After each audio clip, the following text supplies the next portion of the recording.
Children less than 2, it may harm them. Do not take Linzess if you have a bowel blockage. Get immediate help if you develop unusual or severe stomach pain, especially with bloody or black stools. The most common side effect is diarrhea, sometimes severe. If it's severe, stop taking Linzess and call your doctor right away. Other side effects include gas, stomach area pain, and swelling. Imagine, what could relief from IBS-C mean for you? Talk to your doctor and say yes to Linzess. Learn more at linzess.com or call 1-800-LINZESS. WNSR.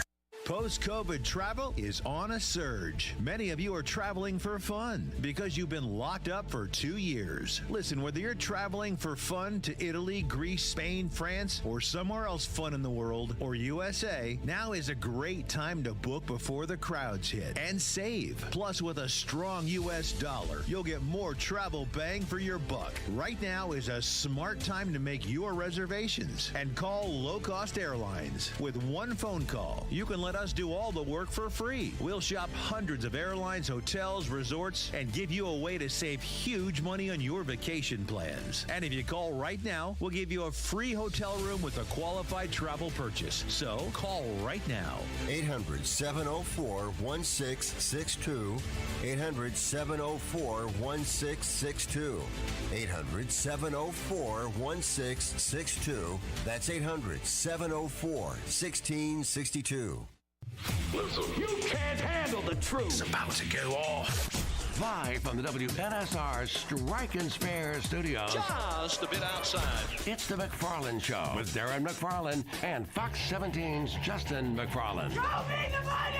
Call or text now. We'd love to hear your thoughts. Call us or send us a text on the WNSR text line. 615-844-5600. 615-844-5600. Call or text. Same number. Alrighty then. Now, the McFarland Show with Darren and Justin.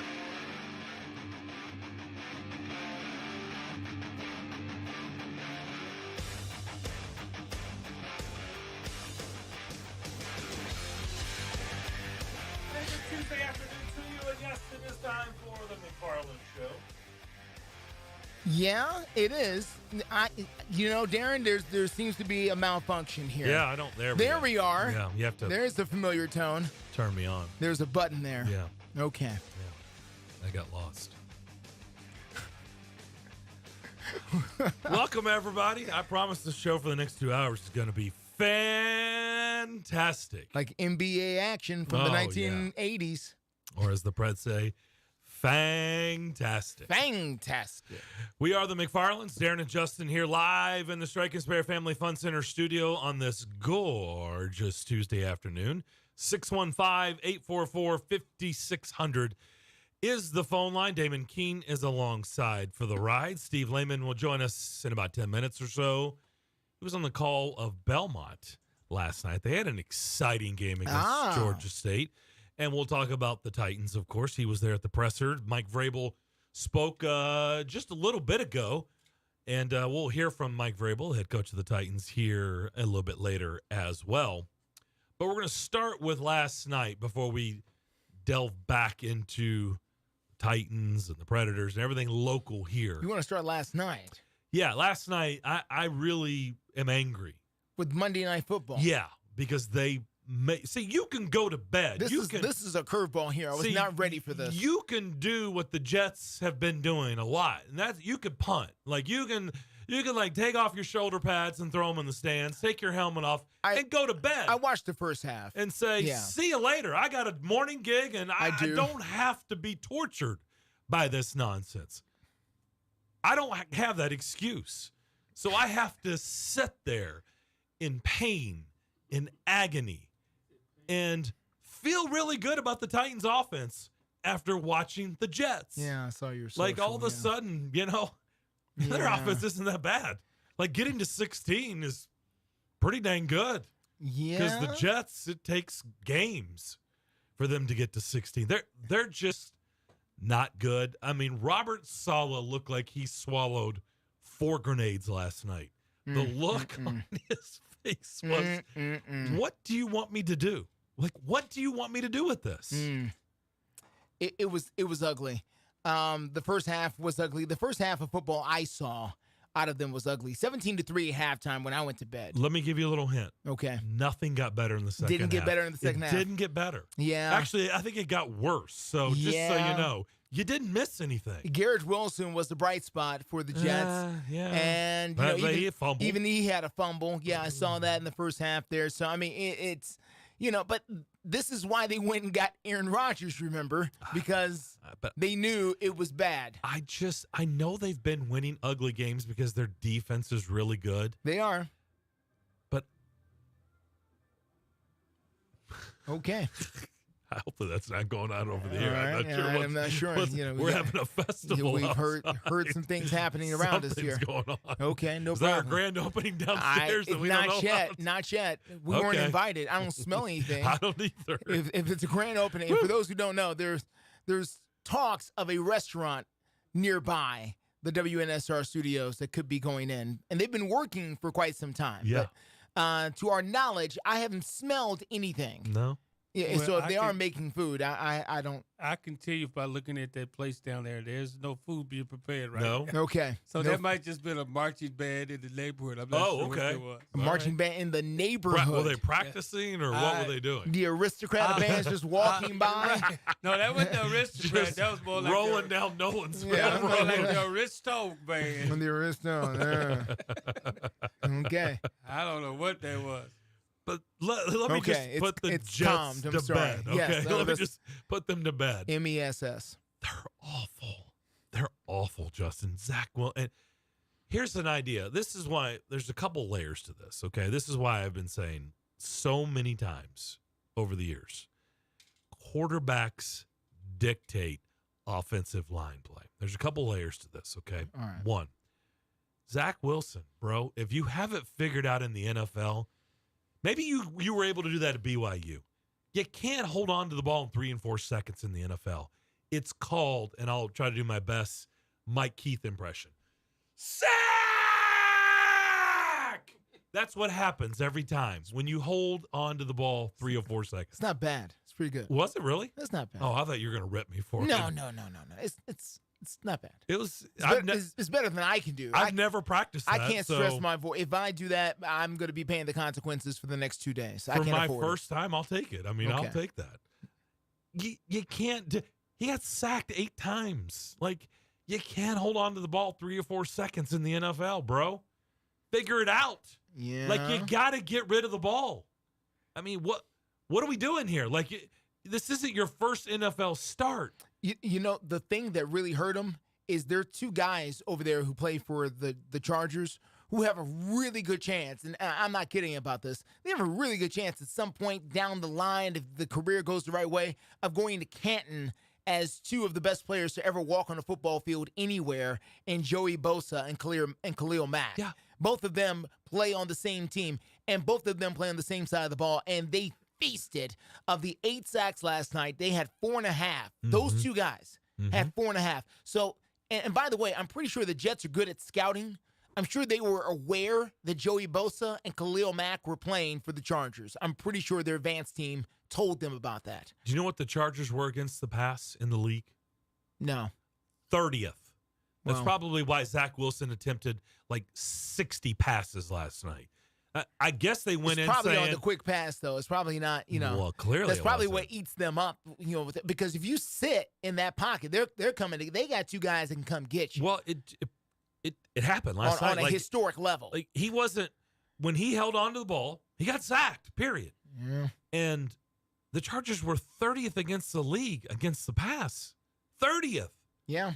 And the Jets, and by the way, Zach, if you listen to Troy Aikman, if you listen to the first half, he said it many times in the first half. He said it many times in the second half. He stayed with the theme. I'm sure you heard Troy Aikman say, yeah, bud, like you got to make that pass, man. Your target's wide open. Like, you have to complete that pass. Wow. You have to. And that's coming from a Hall of Fame quarterback. He's like, yeah, like, Zach, you have to complete that pass, man. You can't miss that wide open guy by 5 yards. Like, you can't do that. No. And, listen, this reaches to the reason why, again, they brought in Aaron Rodgers to begin with, because they drafted, with number 2 overall? Mm-hmm. 2 or 3? 2. 2 overall. And, there's a reason, again, why they paid Aaron Rodgers what they did to get him in there. And I'm sure at this point, they're probably having meetings trying to figure out, is there a stem cell or something we can do to get Aaron Rodgers back any faster than August of next year?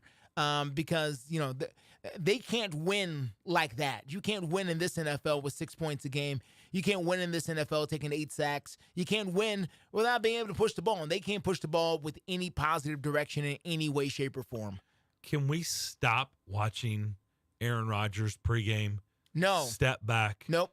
3 steps and throw the ball 50 yards. Well, no. By the way, Aaron Rodgers can throw 50 yards in his sleep. Yes. And laying in a bed. Yes. He could throw it 50 yards. What have we learned from that? The answer is absolutely nothing. It's not about learning. Why do we keep acting like, oh, he threw the ball 55 yards? He just had surgery. It was 8 weeks ago. Wow. What? Did he have surgery on his rotator cuff? Because that would be more impressive.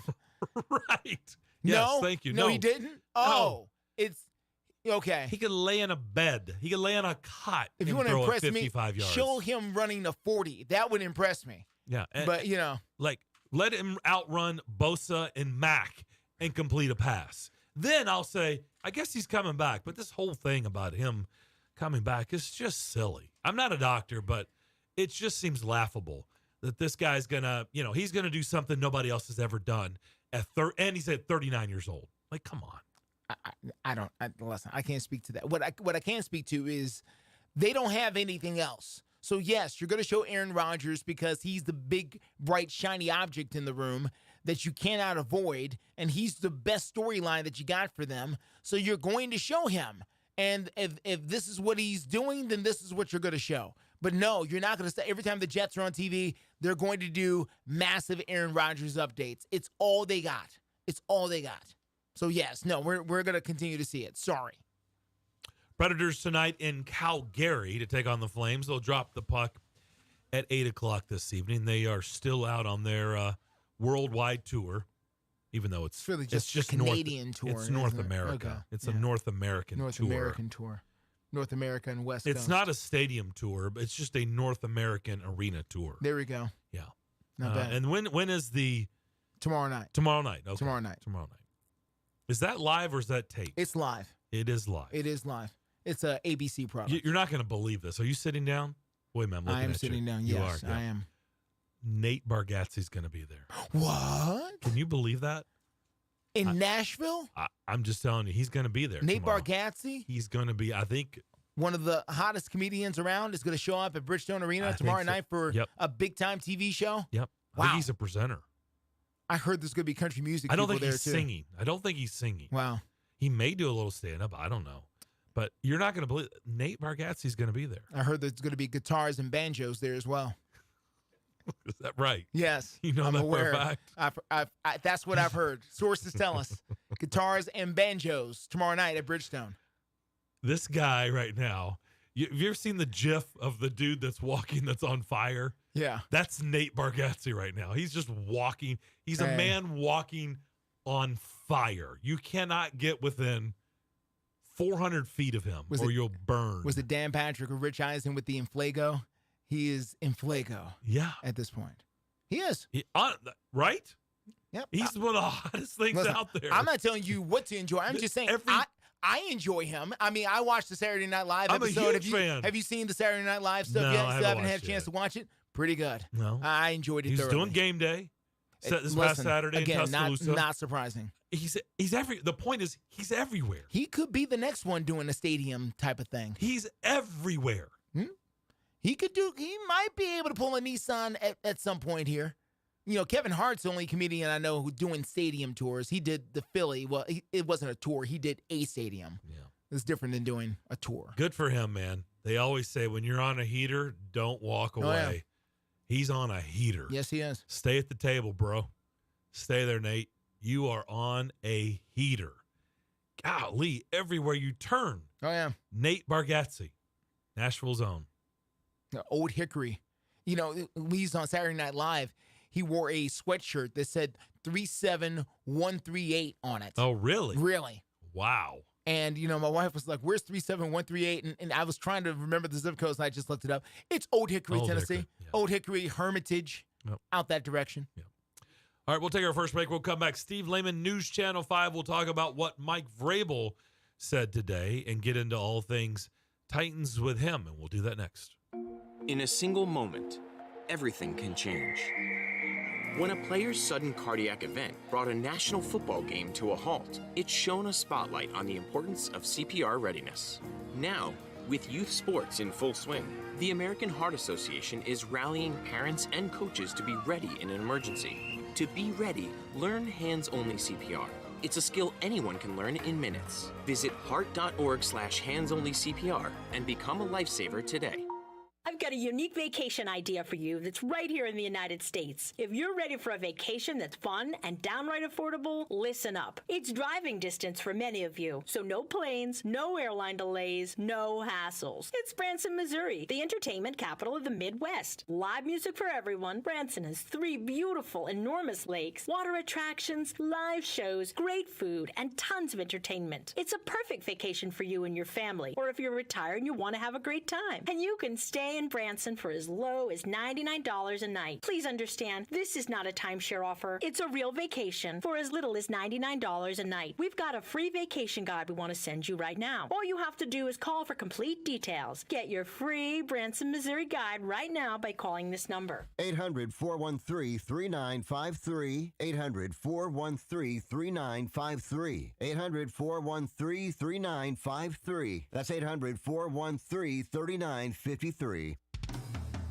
Bar Lines at the Omni Nashville Hotel downtown is at the heart of Music City. Located within walking distance of the Country Music Hall of Fame, Bar Lines at the Omni is your downtown honky-tonk destination. Watch your team from any seat on their plentiful HD TVs and catch a live show on the Bar Lines stage featuring live music 7 days a week. Bar Lines has the ultimate Southern comfort food. Get started with classic fried green tomatoes or bourbon barbecue wings. Then it's on to the massive Smashville double stack or the world famous Bar Lines grinder. Oh, you've never heard of the Bar Lines grinder? 2 kinds of cheese, lettuce, Dijon, smoked turkey, smoked bacon, smoked ham. Now that's some smoke you want. Local brews and local spirits are on tap at Bar Lines. Take a seat on the patio outside and soak up the rhythm of Music City. Bar Lines at the Omni Nashville Hotel, 5th Avenue, downtown.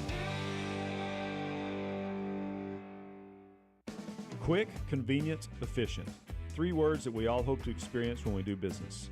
Our goal at JHA Company is to bring just that to an industry that's traditionally dictated to the customer when it's time to do business.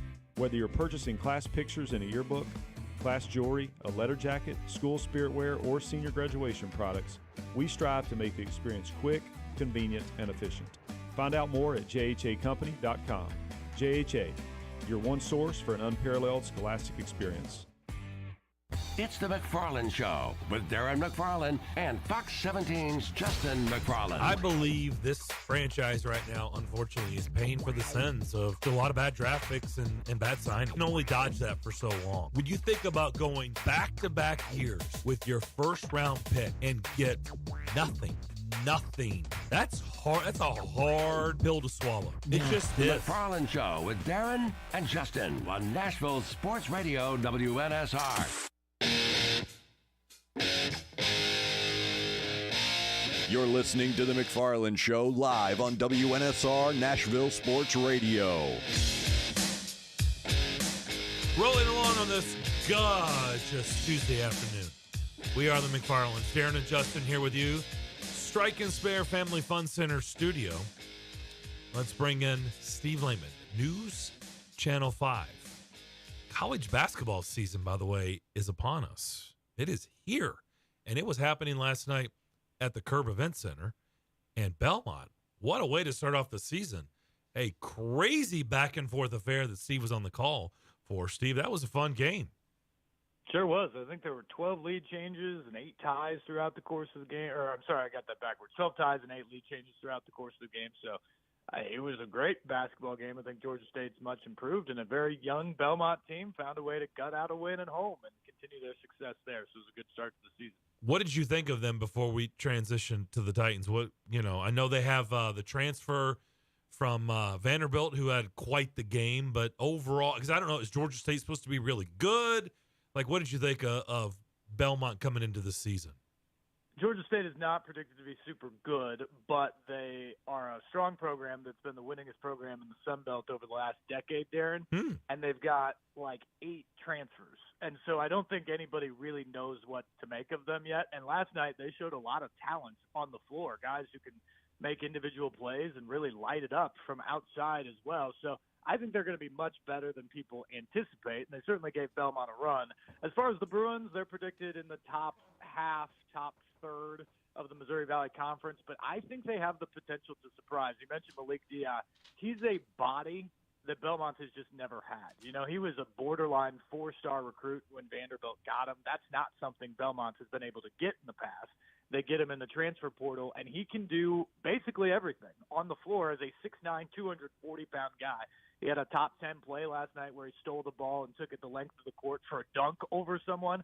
I venture to say that's never happened from someone in a Belmont uniform before. So he's a different type of player that they have. And then they've got 2 great sophomore perimeter players in Jacoby Gillespie and obviously Cade Tyson, who had 29 last night and is one of the best players in the Valley. That's a good start for a team that is otherwise very, very young. If they can grow up throughout the course of the year, I think they can compete this year. The interesting thing, Darren, is if you had those 3 guys 6 years ago at Belmont, I think you'd still have Rick Byrd as the head coach because the expectations would be so high for next year and the year after in terms of what they could do. I think you're still hopeful that's the case, but in this day and age in college basketball, will all 3 of them still be there in 2 years and finish out their career as Belmont Bruins? You hope so, but we'll have to wait and see.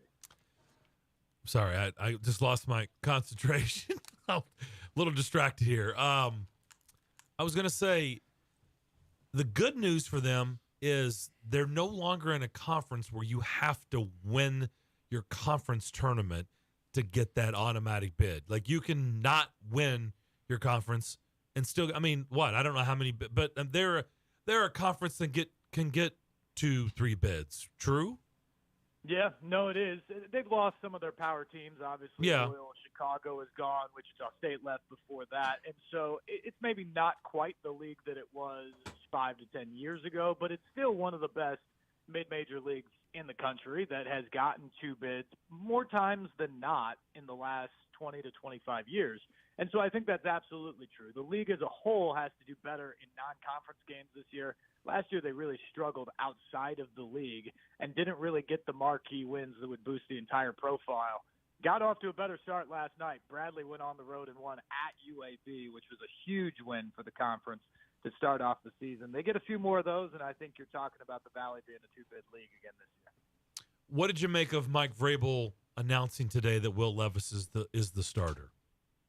I thought it's what I expected going in. I found it a little interesting. This sort of seemed like the smart move, right? You don't even know if Ryan Tannehill's totally healthy at the moment.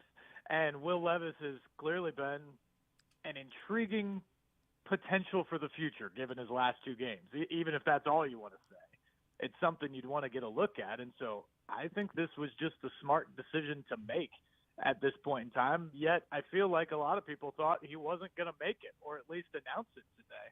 And so I thought it was the right call. Again, I don't even know if Tannehill is going to be able to play on Sunday. He was still limping pretty good walking around the field in Pittsburgh last Thursday night.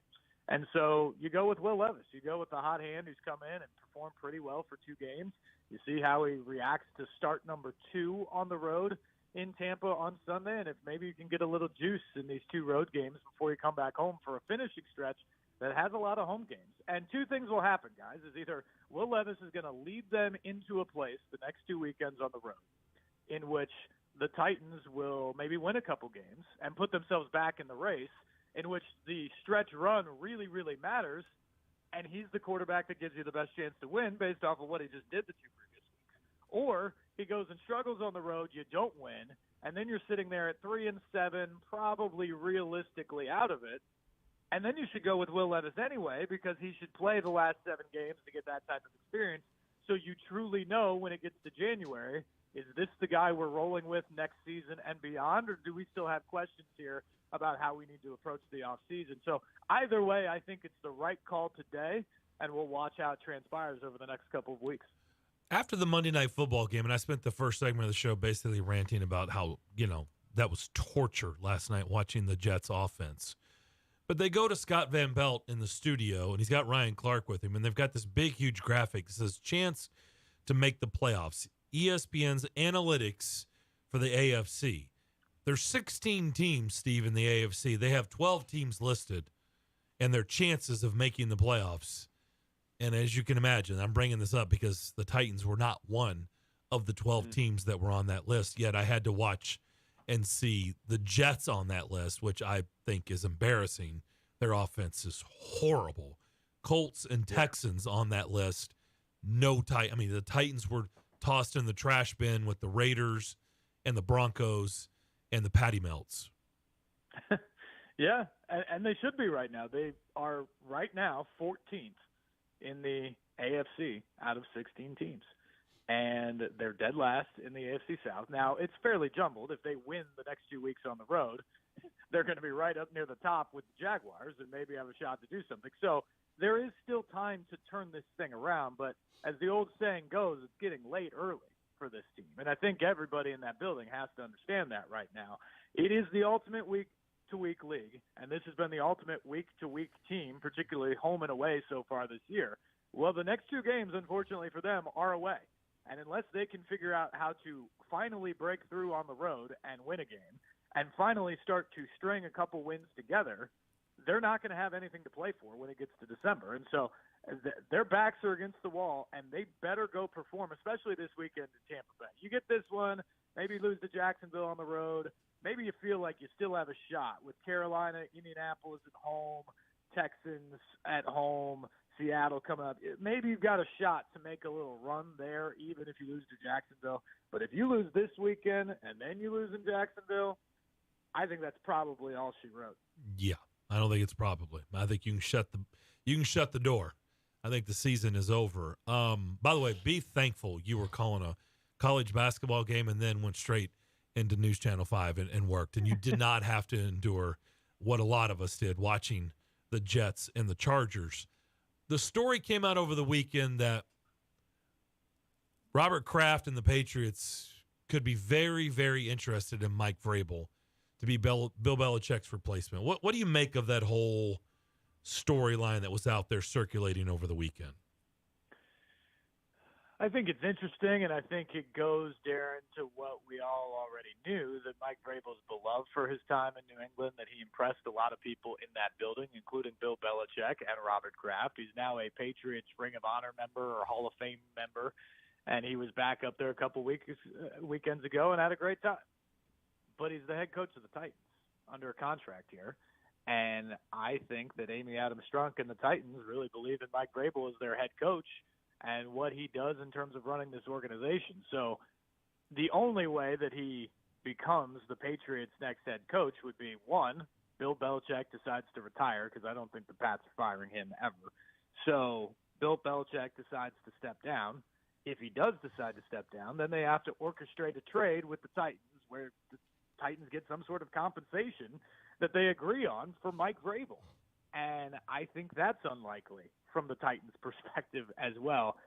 So while an interesting storyline and maybe the dream scenario for some people in New England, I don't think it's a likely scenario to happen here soon.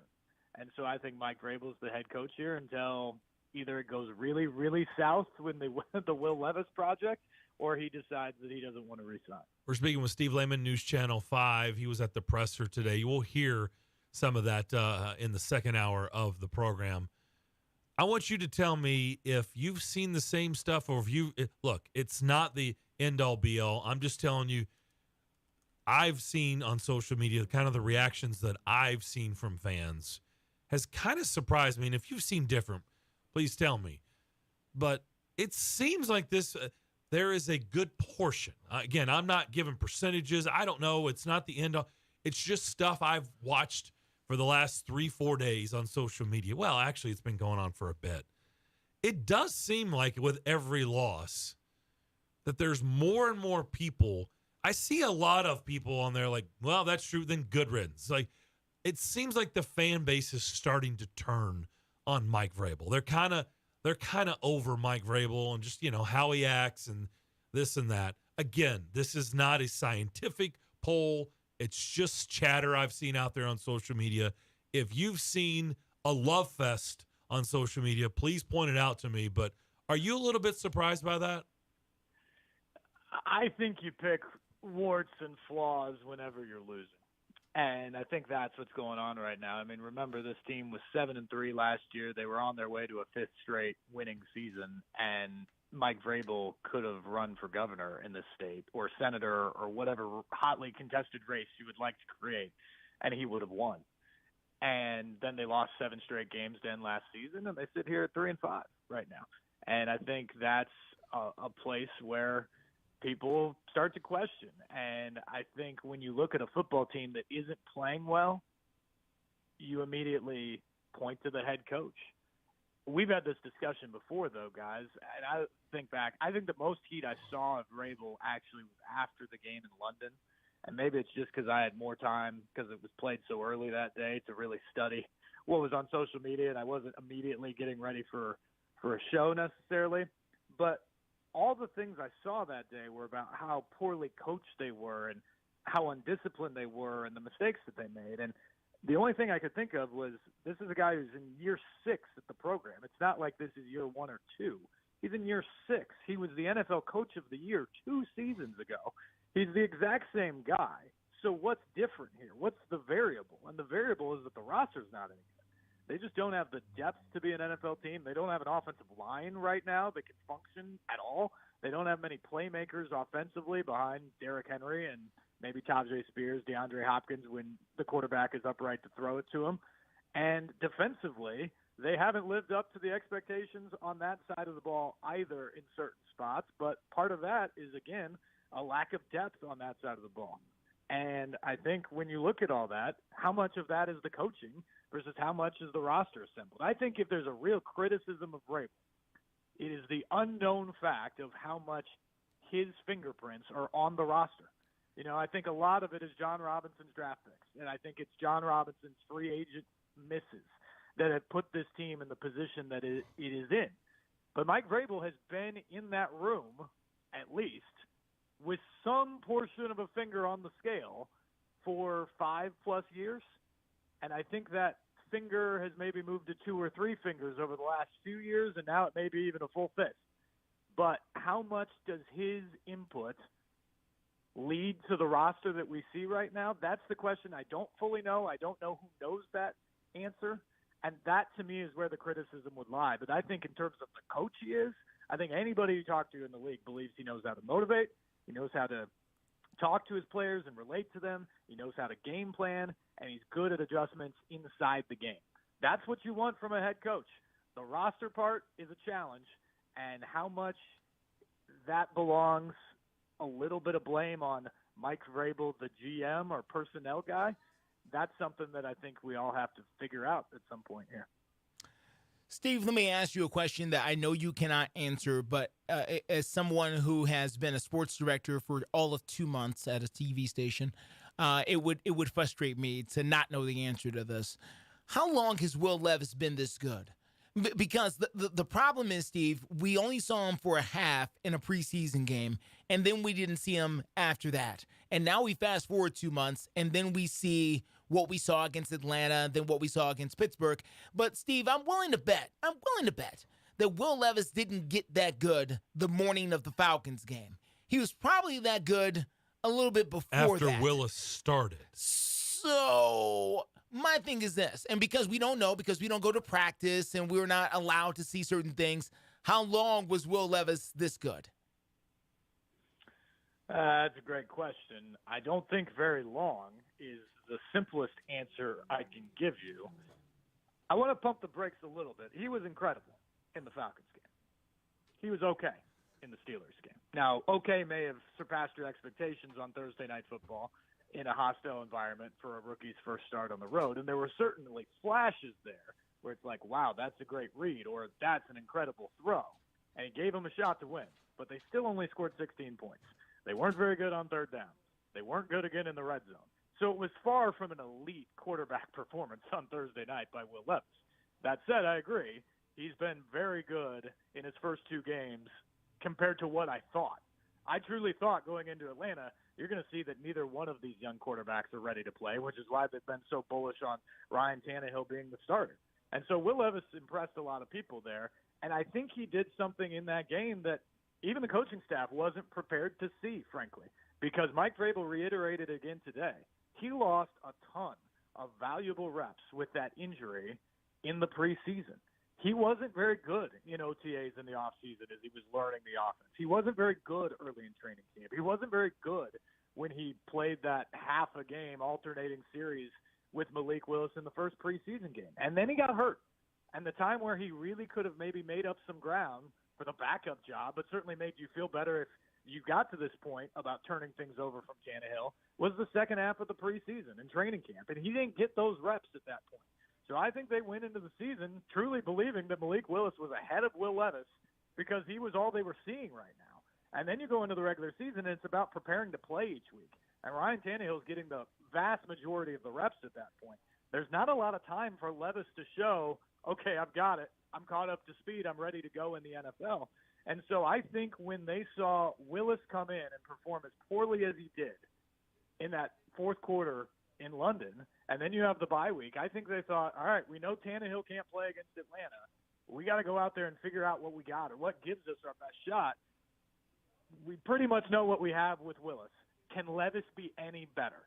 And so that's why they went with him at the starter, but they weren't ready to say he is the guy until he went out there and performed the way he did. And now credit to them, in a week's time, they've looked at 2 performances and said, there's enough there to move forward with it. But I truly don't think this was something where, Justin, to your question, I don't think they were looking at him in week 2 saying, okay, Will Levis is, man, he's got it. Like, it's all there. We've now seen it, and it's only a matter of time. I truly think this was a case where he finally got an opportunity, and he was ready for it, and he went out and performed. If that's the case, Steve, it's making me pause, and Darren's looking at me with a puzzled look because I think he understands. I think we may be on the same page. I hear what you're saying. I really do get it. They get focused in on game week, and they get focused in on trying to win football games, and they don't look down the road at development as much. They set their roster, they set their positions, and then they go. And, if somebody goes down, it's next man up. And then, but my thing is this. So no one's looking long-term. No one is looking and says, boy, this guy really made good strides in practice today. Boy, he's really showed, he flashed today in practice. Like, there's no opportunities to show growth in practice. The only way we're going to find out is if he goes out there and plays. And they've had Willis as the backup when let's be honest, again, without, this is like with John Robinson being gone. Let's not, beat him while I was down. But come on. The gap between Levis and Willis right now is miles. Why was he listed as the third behind Willis? I mean, come on, they're not even close right now. They're just not, in my opinion. But I guess they weren't looking in practice. To Steve's point, they were focusing on, Tannehill getting the ones, getting the reps, and, you don't look down the road, I guess. Well, look, guys, I understand what you're saying completely. But we haven't been able to be there at practice during the regular season. I can only tell you what we saw in the offseason and in training camp. And I watched 80% of those practices probably right there from start to finish. And Will Levis was not demonstrably better than Malik Willis in those practices. Now, he's obviously been light years better in these 2 starts. But that, to me, is a growth thing from the middle of August before that injury to where he is right now. Now, at what point that happened, and did they have any idea, in week 4 that he was better? Maybe, but we certainly didn't get to see anything like that, and we didn't get that information from them. So I truly think they looked at and they were like, gosh, Levis, it's too bad he had the injury, but we don't know if he's ready right now. We at least know what we have in Malik. And then they saw Malik falter again when the bullets went live in London. And that's the other thing, guys, is the other thing I can tell you from training camp is Willis was a much better quarterback in training camp this year than he was last year. Yes. He was a much better quarterback in training camp than he was at the end of the season. So he had made some strides. But when he got onto the field in a live game with the Ravens rushing at him and the Titans down a score in London, he wasn't ready for the moment. And some guys are just like that. Some guys can show you in practice, but it doesn't translate. And other guys don't do all that great in practice, but then you get on the field and the lights are on and they're great. And I'm not sure that's the exact summation of the story here, but they thought Willis was ahead. And then he got on the field and it was the same old. And I think that told him, whether he's ready or not, we've got to go to Levis and at least give him a shot. And we're not burying Willis yet because we might have to go back to him if Levis isn't any good. But we're going to give Levis the lion's share against the Falcons and see what happens. And obviously when they did that, you saw a gamer show up and you saw a guy who took the next step, and that's where we are right now. So, it could be revisionist history that maybe they should have recognized it sooner.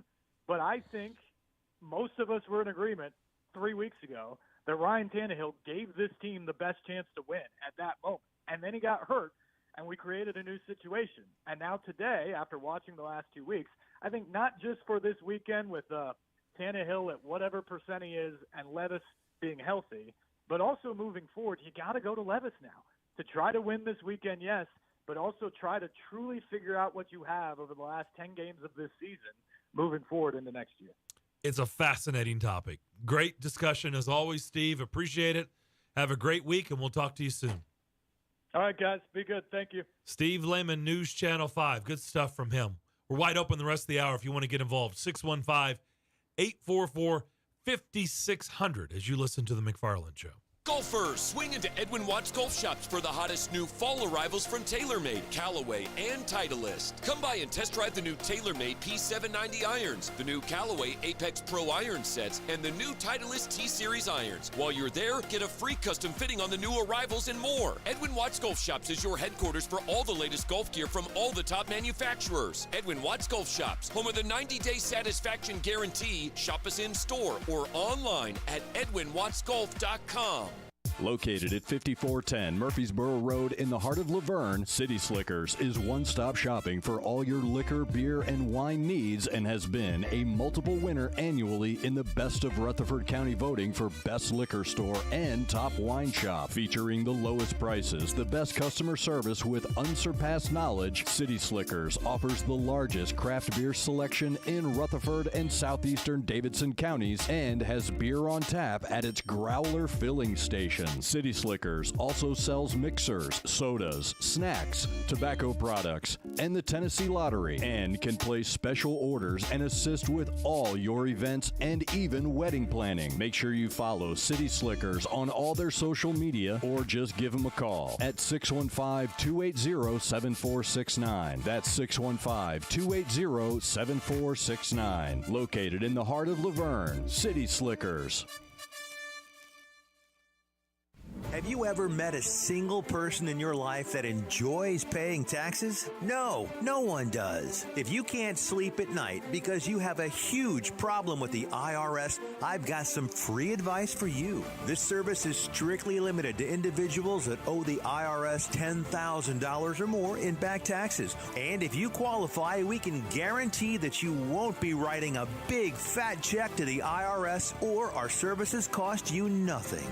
The first 100 people that call today will get a free tax consultation worth $500. Stop worrying about your IRS problem. We can help you, we promise. Call the tax doctor right now. I mean right now to learn more. 800-649-0142. 800-649-0142.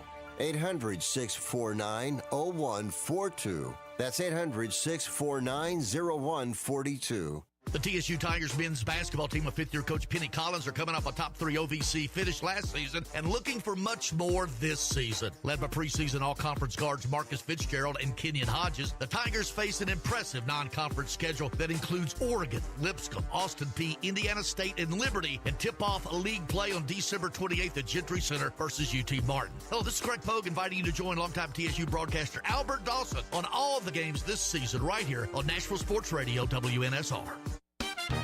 Five-state forecast. Your exclusive National Sports Radio WNSR Skyscan forecast. Today's going to be sunny with a high of 82. Mainly clear tonight, low 58. Wednesday, sunny, high 84. Mostly cloudy, not as warm Thursday. A few afternoon showers, high 74. Utilizing the resources of the Weathermark Network on National Sports Radio, I'm WNSR's meteorologist, Jim Rinaldi. Sports Radio WNSR. Honest opinions, genuine conversations. The McFarland Show. Appreciate Steve Lehman for joining us. 615-844-5600. We are pros on the McFarland Show. We can deal with adversity. Oh, boy. We can multitask. Even adversity of our own making. Other than me having one stumble, I didn't lose the football. It was a fumble, but it wasn't a lost fumble. Well, thankfully, you were here to hold down the ship while I, But I was like... ran out and saved the building there shortly. But, it's okay. So what's much happened? for the pizza party. We're okay. We're okay. So much for the pizza party. I'm sure Steve was like, what are they doing? What is happening? Yeah. We're okay. That's the good we news. were a little In bit distracted. case y'all were watching the video, Justin ran across the stage for... Well, yeah, if you were watching on Facebook, YouTube, Twitter, Twitch, you would have seen Charlie Hustle, not Pete Rose, but that would be Justin imitating Charlie Hustle, getting right out of the Strike Us Bear Family Fun Center studio and right into the kitchen because things were a little off in the kitchen. Yeah. And it's still a little bit off. Yeah. It's sort of like the rider I had this morning when I was driving Uber, and that smell doesn't go away fast. No. It no, lingers a little it bit. does. And, the good news is I don't think anything is permanently damaged other than maybe the microwave. I'm not sure. And that popcorn bag. But You notice how he's everything he's saying right now is ending with a question mark? He's really not sure. I don't think anything is. I think the microwave's okay. I think. But I've covered a ton of fires at Fox 17. A ton. So I knew what to do right away. Look, that fire training came in quick, fast, and in a hurry. You're not the journalist of the year because you sit around, right, with your thumb up, certain things, and you don't do anything. That would have been funny. He'd get interviewed for a fire. You were fast acting on the scene. Justin McFarland here on the scene. What is going on? Oh, we got a fire in the microwave. Oh, listen. Well, what did happen? What did it happen to you? Actually, it wasn't a fire. It just was. No. It was burned. I don't know. It may have been on fire at one point, but by the time I got to it, it had stopped being on fire. This for everybody out there listening, if you went to college and you came home at 3:00 in the morning, and you put tater tots or a pizza in the oven, and then you woke up about 5 in the morning and smoke alarms were going off, and trying to figure out what happened. There was charcoal briquettes in your oven. Trying to figure out what happened. That smell is what's happening right now. Yeah. That's about right. So I'm reliving college right now. It's about right. Get ready to go to college, go to class, and all of a sudden you take a little break. Like I'm gonna put this in here and sit down for a minute. And no. We could tell college fire alarm stories for a while. I mean, we could. There's a whole bunch of stuff with that. Let's go to the phones. Tony is in Nolansville. I'll be there after the show today. Tony, what's up? Good afternoon, guys, and Justin, you can't put metal in a microwave either. So I'm aware of that, Tony. Thank you. That was not the issue with this particular situation, but I'm aware. I am aware. We would have had metal on top of that. Oh man! Oh boy! Oh man! Oh boy! No, I'm well aware of that, Tony. Thank you.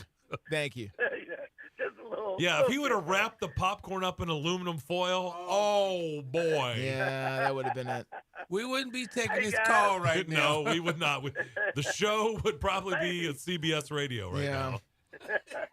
Maybe Dion can go, since he's done demoted all of his offensive coaches and rearranged his coaching staff after their losses, maybe he can go buy the women's basketball team some gold watches with their major upset last night of knocking off LSU. Some of his spirit and charisma seem to have rubbed off on the Colorado women's basketball team. So good for them, but he might want to go buy them a gold watch. Yeah, there was a couple huge upset. Michigan State losing at home. Right. Yeah. And, LSU. Kim Mulkey was not happy. LSU, the number one team in the land, And on the women's side, they got upset. Y'all were talking about Nate Bargatze, and you're right. He is red hot. Hotter than our 39.5? microwave right now, you know? He might be. Hotter than the microwave. Hotter than Justin's popcorn, Nate Bargatze. That's a good transition. He was on, did y'all catch him on College Game Day? Yep. Well, how could you not if you have a television? How could you miss Nate Bargatze? He's on it every day. He's on everything. Rumor has it he's going to be at Vince and Amy's Christmas special, probably. Well, he'll be tomorrow night at Bridgestone Arena for the CMAs. I got a question for Tony. Do you watch every sports? You just watch the Colorado women. Do I watch everything on Colorado? Yeah.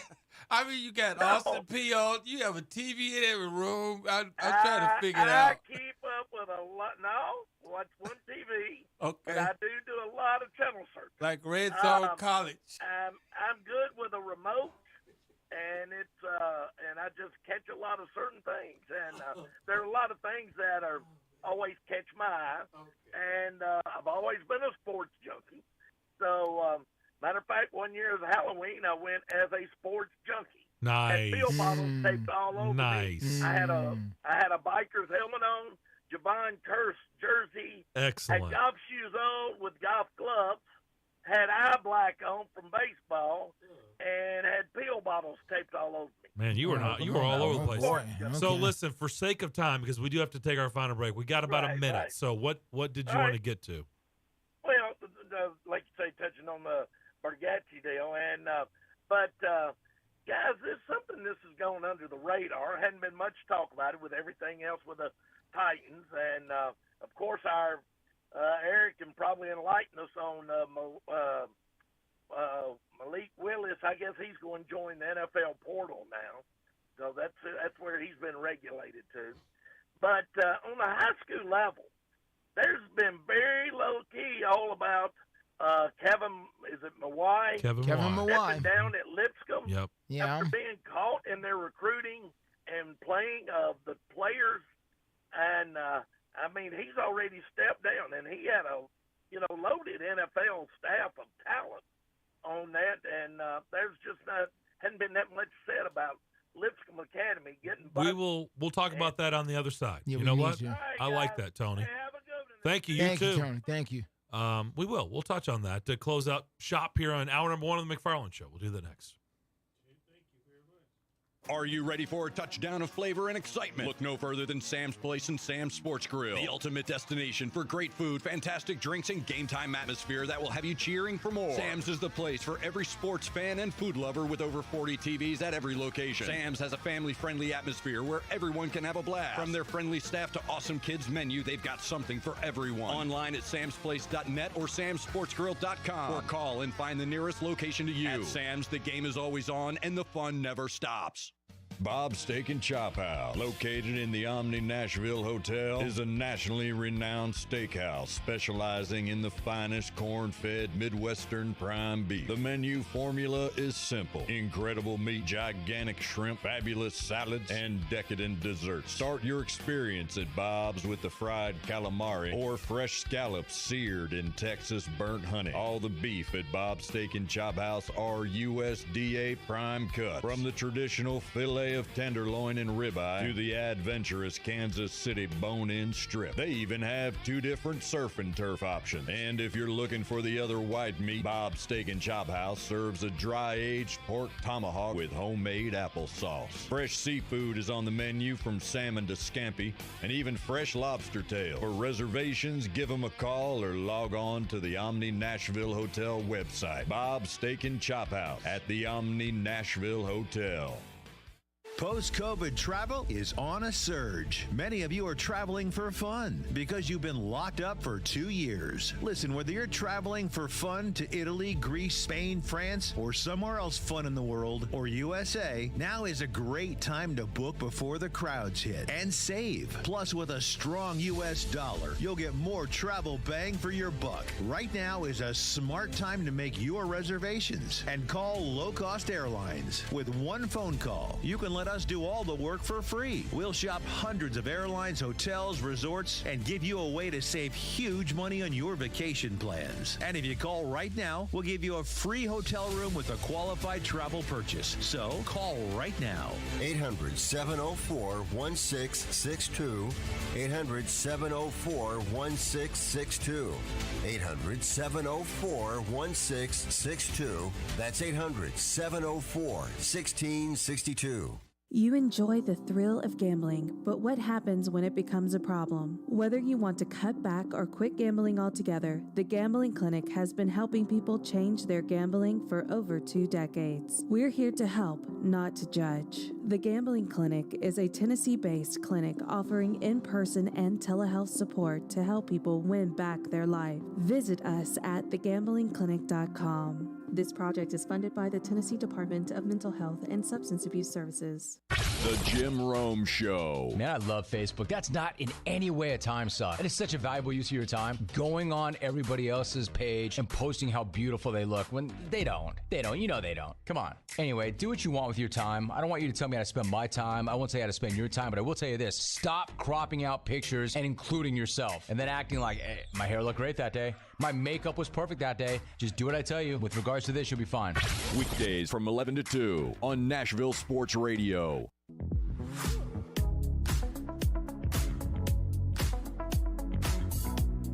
Text the Strike and Spare studio now at 615-844-5600. You're listening to The McFarland Show with Darren McFarland and Fox 17's Justin McFarland. We'll start the second hour and hear what Mike Vrabel had to say today as they get prepared to head down to Tampa and take on the Bucs. Will Levis has been named the starter for that game. No surprise there, but we'll get into that in the second hour. Tony brought up the Kevin Mawai situation that kind of really happened late last week and really more over the weekend. But Kevin Mawai and Lipscomb, whatever you want to call it, mutually agreed, part ways, whatever. He stepped away. They told him to, whatever happened, he's no longer the coach. Okay. And we had Kevin Mawai on when he was hired as Trent Dilfer's replacement. Had a great conversation with him. They went 4-6 this year. There was stuff, I think, that I read, help me with this, Justin, that were on Trent Dilfer's watch, but there was also stuff that was on his watch. Apparently, and this is according to the Tennessean, there was a couple of players who played for him this season where he did not have a couple of guys. He had a couple of guys who did not move properly to Nashville who were there playing on his team anyway. And that's a problem, obviously. So the TSSAA came in with that, and that was part of the sanctions that they laid down. And so now Lipscomb will be on head coach number 3 now in 3 years, and 2.5, 3 years here. So I mean that's a lot of turnover. That's a lot of staff turnover. That's a lot of philosophy turnover. And a 2-year bet. Who's going to want to sign up for that right now? Somebody who wants an opportunity. Yeah, like real bad. I know. So, and Tom Krager's been, I've seen him doing a lot of writing on that. We'll come back. Hour number 2, The McFarland Show, next. 560 AM, 95.9 FM, Brentwood, Nashville, 107.9 FM, Smyrna, Nashville's first 24-hour sports station. WNSR, Nashville Sports Radio. ABC News, I'm Morgan Norwood. Israel is marking 30 days since the Hamas attacks, triggering the Israel-Hamas war. The U.S. is urging Israel to take more humanitarian pauses to get aid into Gaza and hostages and civilians out. The U.S. is pushing back on the suggestion by Israel's Prime Minister Benjamin Netanyahu in an interview with ABC's David Muir that Israel will likely oversee Gaza after the war. State Department Principal Deputy Spokesperson Vedant Patel. Generally speaking, we do not support reoccupation of Gaza, and neither does Israel. Secretary Blinken was fairly clear about that during his travels as well. Voters are at the polls in an off-year election, but key races and measures could shape the 2024 general election. In Virginia, Republicans are looking to gain seats and control of the House and Senate. The Supreme Court heard arguments on whether a federal gun ban for domestic abusers is constitutional. This is ABC News. Let's head out. The theater's about to close. Wait, what does that sign say? Warning, watch your step? No, next to it. If you are 60 or older, you may be at increased risk of serious consequences from RSV, respiratory syncytial virus, compared to adults younger than 60. I didn't know that. Not all dangers come with warning labels. Talk to your pharmacist or doctor about getting vaccinated against RSV today. RSV vaccines, including Pfizer's, are available. Learn more at bewareofrsv.com. Brought to you by Pfizer.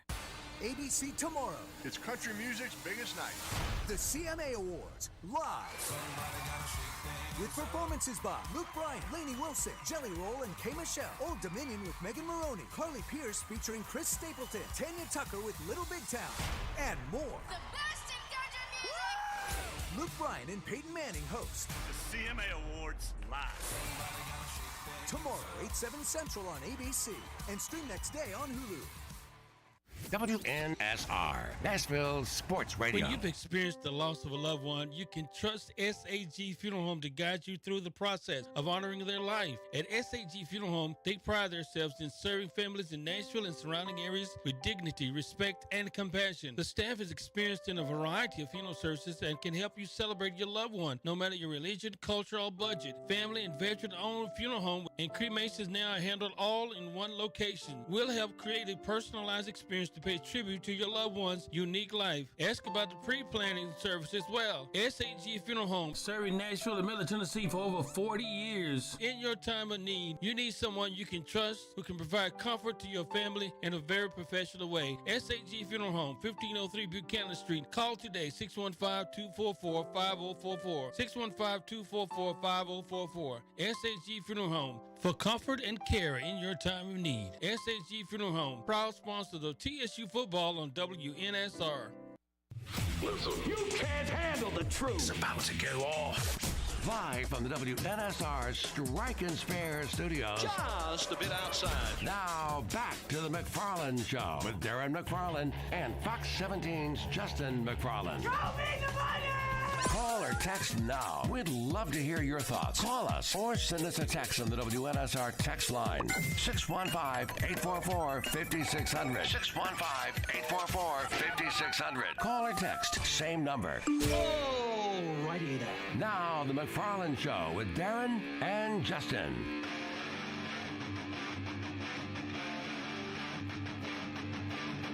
Second hour of the program here on this Tuesday afternoon. What a gorgeous day here in Middle Tennessee. Darren and Justin, we are the McFarlands here in the Strike and Spare Family Fun Center studios. 615-844-5600. The Predators are in Calgary tonight to take on the Flames. They'll drop that puck at 8 o'clock tonight after a big win in Edmonton on Saturday afternoon. So we'll see if the Predators can make it 2 in a row. A lot of college basketball games.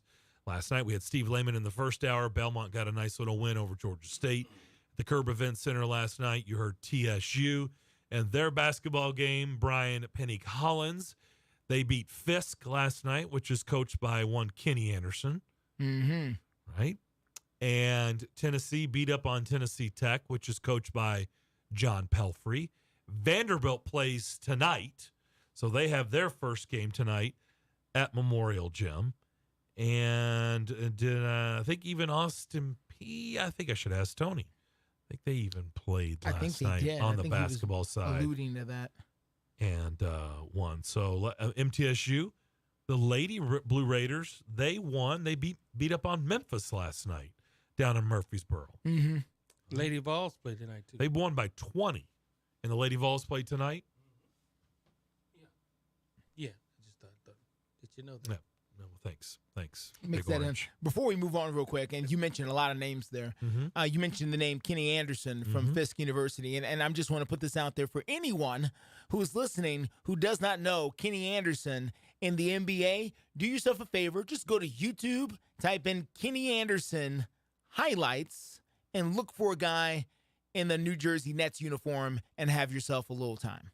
Look, It's if you have to really tell people listening to the show. Listen, it's been a long time. If you have to tell them. It's a long time ago. They're probably not listening to the show. If they don't know who Kenny Anderson is, they're probably not listening to the show. Hey, I'm just throwing that out there. And, we don't have to talk about it for a bunch. I'm just saying. Or you can go watch his tape at Georgia Tech.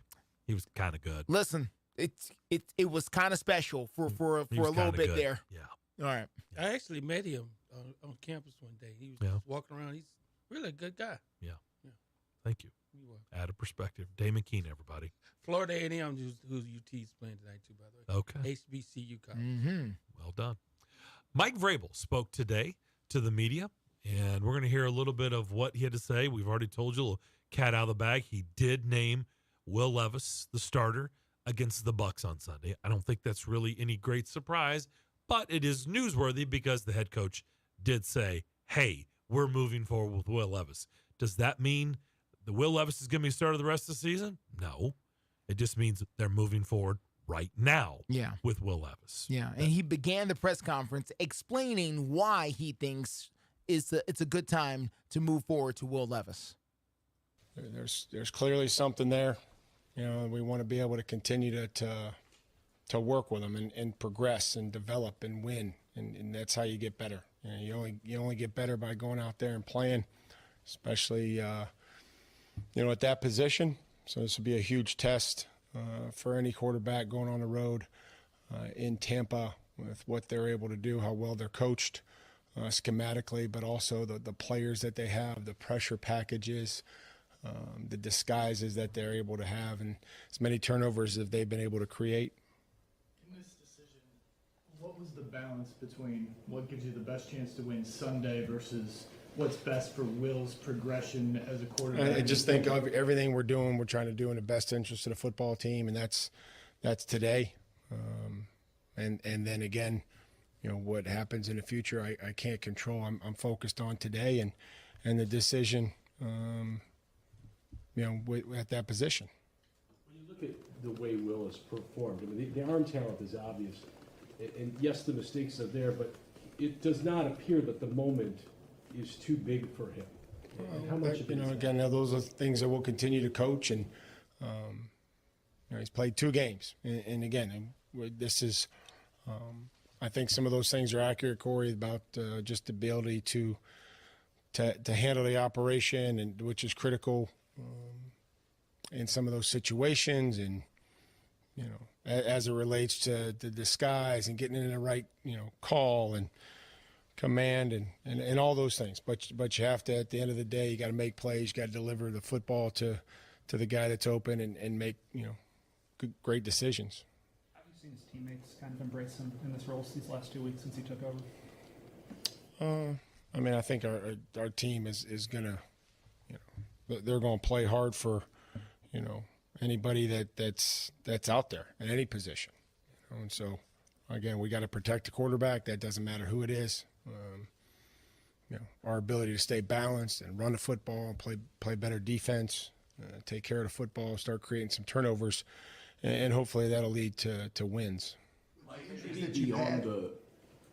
Beyond maybe the football-specific stuff, what have you seen Will do to carry himself as a leader, as a quarterback inside the building?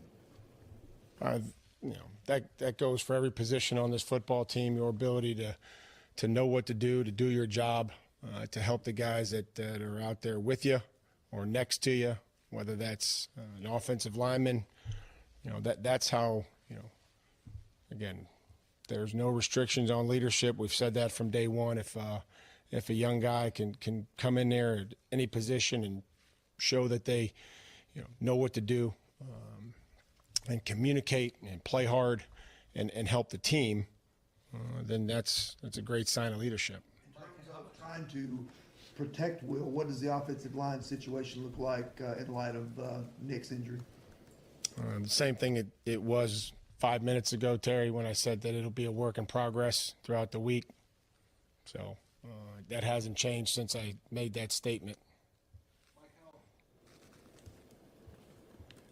But I'll keep you updated as it goes. Yeah. How surprised have you been with how Will has played these 2 games and where he is at as a rookie? I don't want to say surprised. Again, he missed some time, some quality time against some, great opportunities to get good practice reps in training camp and playing, those games. And so, I think the ability to be able to miss some of those reps, those speed reps, somewhat live reps in practice, and then live reps in the game. Start the season and continue to understand what we're doing, and then take advantage of his opportunity. So that's all we try to do with every position here is coach every single one of them, and hope that we get them to a point where they're ready. When they get an opportunity, they take advantage of it. Seeing him out there in that live action over the last couple of weeks, did you learn anything new about Levis? Yeah, it's been it's been 2 games, so I do think that there's been good, good pocket presence, and again his ability to move the offense, and again we've got to be better on third down. Our third down isn't where it needs to be by any stretch, and make sure now as we move forward against a really good red zone defense, that we're tightening things up and that we're staying efficient. Like we talked about coming out of Pittsburgh when we did have positive gains, that's going to be critical. Obviously, this wasn't where you were with Will even 2 months ago. What exactly has changed between then and now? What maybe have you seen from him behind the scenes or in these 2 games of action? And is this decision as much a function of where the team is in this season as it is Will's progression? Well, it's where we are today. It's all we can focus on is where we're at today. Trying to get back in here after a couple days off after a disappointing loss, and that's the I think being able to evaluate him in game circumstances and just kind of what led to the decision. One game at a time mindset, but how much you feel like you're kind of in a now or never situation? Try not to look too far ahead, Jen. It's a long season. We got to focus on today. We got to focus on, getting back into this thing, get an understanding of what and who Tampa is in all 3 phases, and everything else will, take care of itself. Every game is critical. Every day is critical. I can't worry about something that's may or may not happen in the future. He's in protocol, and we'll keep you updated. I don't think wouldn't say that he'd be available this week based on just where he's at right now. What about Chris Hubbard? Chris will be out there. I think he's got to go through some full practices to where then he can be evaluated after that. But he's at that stage where he can practice. Encourage maybe what you saw from Kyle Phillips as he kind of tries to get a little bit of a groove.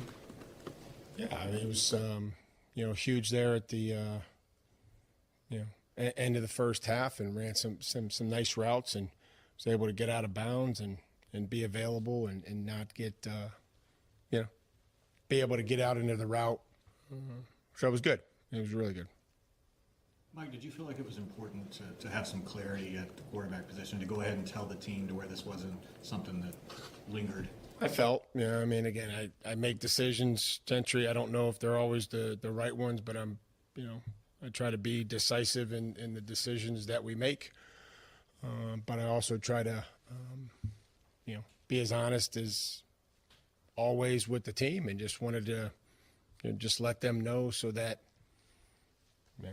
everybody was on the same page moving forward. And it took about 30 seconds, and then it was Tampa Bay preparation and everything that we feel like we need to do. Our team meeting started at 10, so sometime thereafter. And just to be clear, Ryan is fully healthy and able to play, correct? I wouldn't say that, but he's working his way back from a high ankle sprain. When you look at you've had a few days to look back at your run defense, specifically against Pittsburgh. Was it, setting the edge, holding your zone, or were guys just getting handled up? Well, we misfit some runs. It's all of those, Corey. If you could ask me a specific one, I would tell you they blocked us We didn't fit it very well. We gave up an edge, right? It's not just one thing, right? That's where the breakdown occurs. It's where you get the double-digit runs and, creases or edge. Of the issues you've had, though, that with the personnel you've got, that would appear to be one of the more correctable, wouldn't it? Yeah, I mean, we're used to playing good run defense around here. So just making sure that we're very conscious that, just because maybe a team hadn't run it doesn't mean that they're not going to, try, especially, when you're in split safety defense and, some scheme runs that we'll have to adjust to and be better and fit them. Some, they can't hand the ball off on the 10-yard line and walk into the end zone. I know that. Like that can't happen. You guys have found really all your success this season at home and struggled on the road a little bit. We've lost 4 games by 1 score. Right. We laid a turd against Cleveland. I mean, point blank. And so go ahead. I apologize for interrupting. I agree it's not as simple as that, but is there anything to the difficulty of playing on the road? Well, just handling the road environment. We went down there and turned the ball over in New Orleans, had as many false starts as humanly possible. I mean, we ran out of guys to jump. But I think handling the road environment is critical, so that you're not late on a snap count. I thought that had improved, in Pittsburgh. Didn't win the game. But again, it's, knowing the center and being able to mix up silent cadence on third down or when we're in the gun, so that we're coming off on the football and the defensive line isn't creating a new line of scrimmage.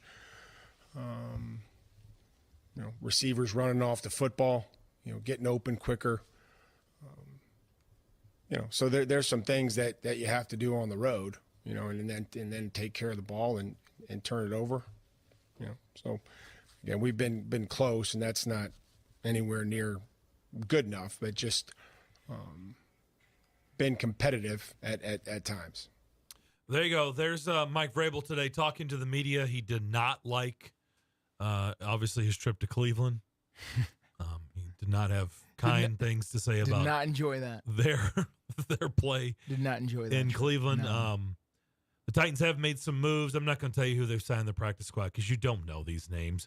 I will tell you that they have waived Naquan Jones. So Naquan Jones has been waived from the active roster.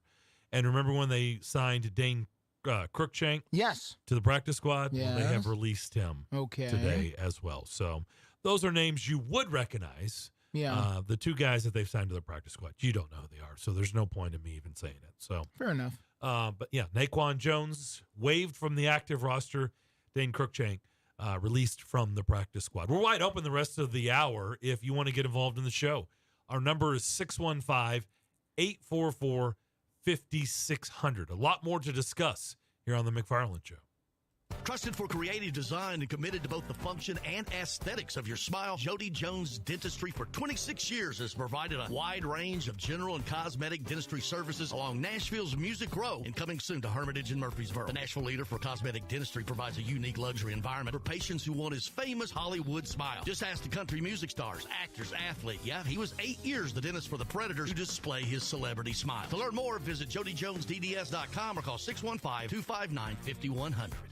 I've got a unique vacation idea for you that's right here in the United States. If you're ready for a vacation that's fun and downright affordable, listen up. It's driving distance for many of you, so no planes, no airline delays, no hassles. It's Branson, Missouri, the entertainment capital of the Midwest. Live music for everyone. Branson has 3 beautiful, enormous lakes, water attractions, live shows, great food, and tons of entertainment. It's a perfect vacation for you and your family, or if you're retired and you want to have a great time. And you can stay in Branson for as low as $99 a night. Please understand, this is not a timeshare offer. It's a real vacation for as little as $99 a night. We've got a free vacation guide we want to send you right now. All you have to do is call for complete details. Get your free Branson, Missouri guide right now by calling this number. 800-413-3953. 800-413-3953. 800-413-3953. That's 800-413-3953. We all know that Nashville life can get hectic. In the middle of all the madness that is life, don't forget to take care of yourself. Treat yourself to Nashville's ultimate relaxation experience at Mocara Spa at the Omni Nashville Hotel. With services for men and women, Mocara Spa at the Omni Nashville Hotel is your one-stop shop for full body treatment. Begin your experience in the exquisite relaxation room, then enjoy a full body treatment or even a couples massage before finishing in the salon. Located on the 4th floor of the Omni Nashville Hotel, Mocara Spa is Nashville's highest quality self-care oasis. To book your experience or gain information on packages, call Mocara Spa today at 615-761-3600. Again, 615-761-3600, or log on to theomnihotel.com. And with every booking, you'll have free valet parking and rooftop pool access to enjoy the Music City skyline. And through Labor Day, enjoy the 4th floor spa terrace for only $20. Mocara Spa at the Omni Nashville Hotel, 5th Avenue, downtown. This is something I wish I'd known. Many people who live in Tennessee are eligible for help paying for healthy food for pregnant and new moms, their babies, and young children, but don't realize it. Family income can be higher than you think. There's a website called TennesseeMeals.com for more information. Assistance for healthy food for expectant moms and young children. This information I need to share. TennesseeMeals.com. Brought to you by the Tennessee Justice Center, the Tennessee Association of Broadcasters, and This is the Greg Vogue and John Burton Show. I'm not surprised, and I think Kevin Byard gets it. Producer Debbie is not happy. Well, she shouldn't be. When they ran off Jeff Fisher, that no one was happy about that because everybody loved him. It was all business. He's due $14 million next year, okay? Not going to be on the roster next year. Get something for him. Greg Vogue and News Channel 5's John Burton, WNSR, Nashville Sports Radio.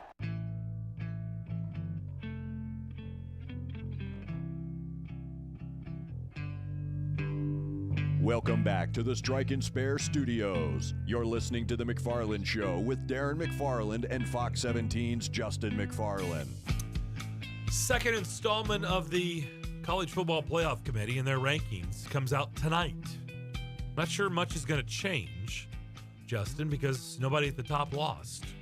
No, it's fairly quiet. Yeah. I don't think much is going to change on that front. Ohio State won, Michigan won, Georgia won, Washington won, Florida State won. So all the teams up at the top won. By the way, Washington beat USC. USC, 3 losses now. Yeah. Not good. Not good. Not what they're paying the head coach for out there. No, Lincoln Riley's supposed to be He's supposed to be the guy. Get him back to prominence, right? Get him back to. But listen, this is the problem. Pete Carroll days. When you hire Brian Kelly at LSU and you hire Lincoln Riley at USC and you hire Jimbo Fisher at Texas A&M, and all these guys have championship experience and all this. Well, guess what? They all can't win. They all cannot win. They're going to knock out each other and at certain points and out-recruit each other. And there's only but so many blue-chip kids to go around. And, somebody's going to end up taking a step back here. I mean, that's just the way it is.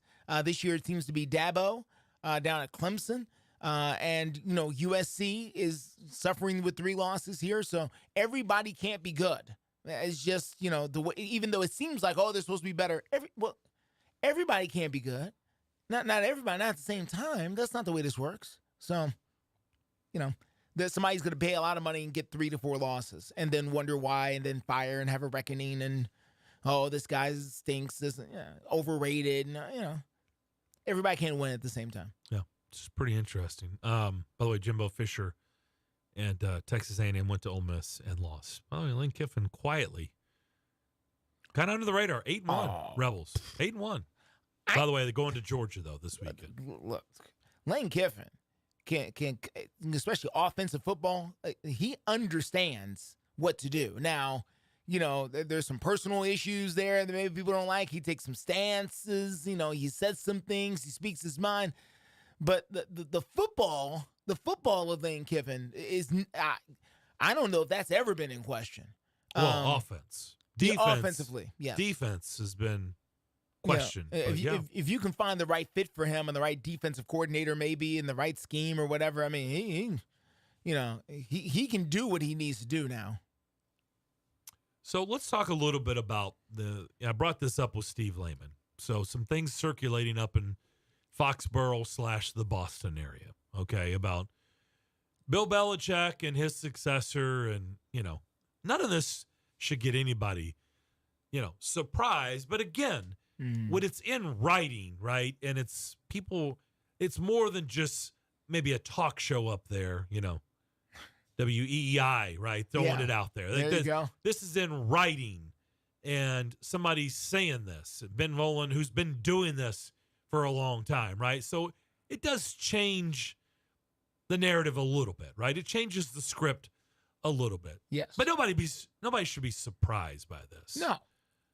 But what I think is interesting is, he was just honored during their bye week up there, right? So he was. Big to do up there. Mm-hmm. We know his history playing there.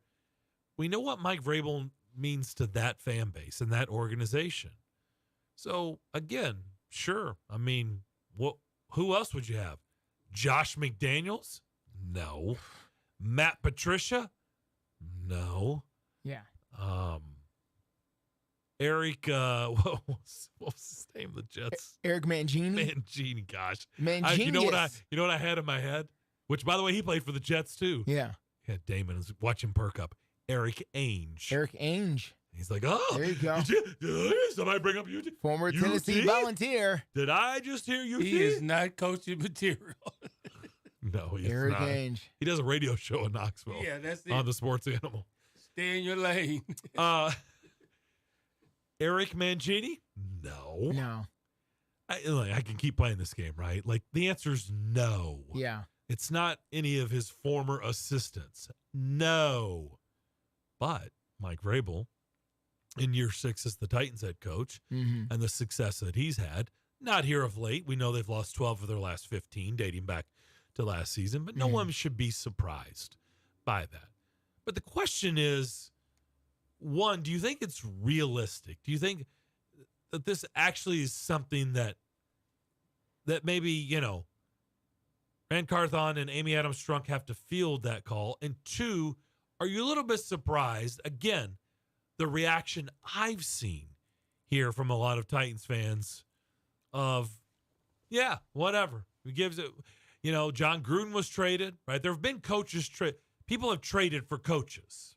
And typically it's going to cost you a first-round pick and maybe 2 first-round picks or maybe a first and a second. I mean, there is a price tag. And coaches, it doesn't happen very often, but when it has happened, and it's brought in a decent haul, right, to get that coach. Didn't Denver, they did trade for Sean Payton from New Orleans. I don't remember what they gave up. Yeah. I know he was air quote, retired, but they ended up, remember, New Orleans still had his rights. Yes. So I think they had to trade for him. Anyway, are you surprised about maybe the reaction here in this market? Or maybe it's not just market, it's just Titans fans I'm seeing on social media. I don't know if they live here or not. They're just fans of the Titans. And two, what do you really think? What would you assess the percentage of this actually being a real story? Okay, let's start with the Titans fans because I have a better handle on that than I do on the other. But let's start with the Titans fans. Am I surprised that the Titans fans feel the way they do? My quick and simple answer is no. No, I'm not surprised at all. Not even a little bit. Not one iota, because I spend a lot of time talking to Titans fans. I have a lot of friends, good friends who are Titans fans, and we talk all the time. And here is what I have figured out. Until this team wins the Super Bowl, nothing that they do is going to be quite good enough. And so, and the people who are frustrated and the people who are saying that, you got 2 classifications of fans who are saying what you're saying. The first don't know anything. They're just out there talking, who cares? Vrabel's a bum. Get him out of here. They don't watch any games. They're just casually watching. They're drinking. They're doing other stuff. They don't really, they're just talking. The other set of people have been fans for a very long time. I'm talking about going back to Jeff Fisher and days, most of them.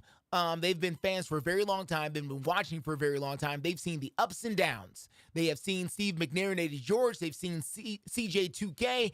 They've seen, Chris Brown and Vince Young and Jake Locker and Mettenberger and everybody else. They've seen the full thing. And none of those guys won a Super Bowl. So if you look at it from a Super Bowl and championship perspective, what's the difference between Mike Vrabel and everybody else? Well, let's see. Nobody else has won the Super Bowl, and Mike Vrabel hasn't won the Super Bowl. But Jeff got him there, so that's the one thing he's got over anybody else. That's the one thing, and He Jeff got them rode there. that Yep. for a good minute. Sure did. And let's not kid ourselves, Darren. You and I both know that a big reason why Bud Adams never wanted to fire Jeff Fisher is because Bud Adams had owned the Tennessee Titans for 30-plus years, and only one guy in the 30-plus years of Bud Adams owning the Houston Oilers actually got him to a Super Bowl, and his name is Jeff Fisher. Actually, at that point, it was probably close to 40 years. Probably right, yeah. It was from like the old AFL days, 1960. from AFC, the 1960 or 61, To- which they won the first couple of AFL championships, but not the Super Bowl. It wasn't the Super Bowl yet. Right. Super Bowl didn't happen until later, a couple years later, very shortly after that. Yep, but right still, after, a couple years later, though. But they won the original AFL 8-team championship. Nothing wrong with that. That's great. I think it was Billy Cannon and those guys who won that. That's fine. Okay. But the guys who won in the Super Bowl era, beginning in the late 60s up until 99, through all the coaches, Jerry Glanville, Bum Phillips, anybody you want to throw in there, there's only one guy who got Bud Adams to the Super Bowl. His name was Jeff Fisher. So Bud was very loyal to that and was going to ride with Jeff Fisher because he knew that at least at the end of the day, there's the potential that maybe Jeff can get us back. Okay, so I said all that to say, Darren, through all that history, is there really a big difference between Mike Vrabel and those other guys we mentioned, or is this just another ride and another window that opened and then closed with no Super Bowl result?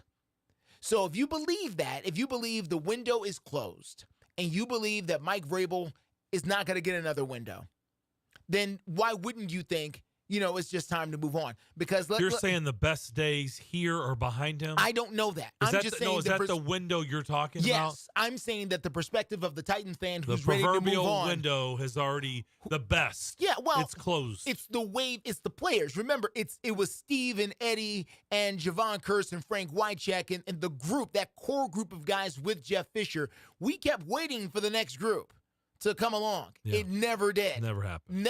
They never got that next core in place to make another run.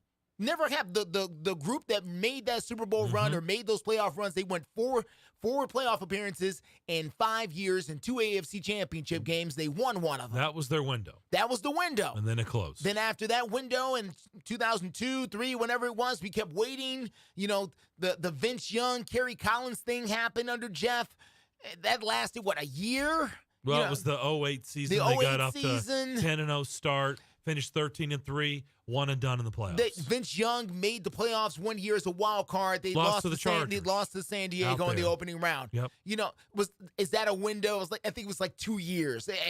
Well, it was. It was Chargers. I guess so. And then it was the Ravens here, right? Yeah. So it was back-to-back years. You're right, because it was 07, 08. Yep. That was the next bump. So outside of that, that next wave never really came together. Certainly no playoff run came together. You had a couple of playoff appearances, but there were a couple of playoff losses. So I'm just saying, again, riding through all of that, Mike Mularkey, Ken Wisenhunt, what is the difference? One guy is like the other guy, and none of them have gotten there and won the championship. So am I surprised that Titans fans feel the way they do? No, it's just another thing that came, we had a chance, and then it's over. That's the way I think some people look at it. Will Levis change that window? Why? Because right now, there's hope after 2 games. There's hope. We don't know. Like, if it was Ryan Tannehill and Malik Willis, You could say that window's closed. It's done. Listen. Like, it's closed right now. Come on now. Listen, I'm not saying that Will Levis is bad. I know he's not bad. He breeds hope, though. He's played 2 games. Yeah, and it looks better than it's looked in a while. But what's better? See, that's the other thing. We need to adjust the lens a little bit too. What's better is we're seeing an arm we haven't seen in this market before. You know who else had an arm? Before Steve McNair. Is Zach Mettenberger had a great arm.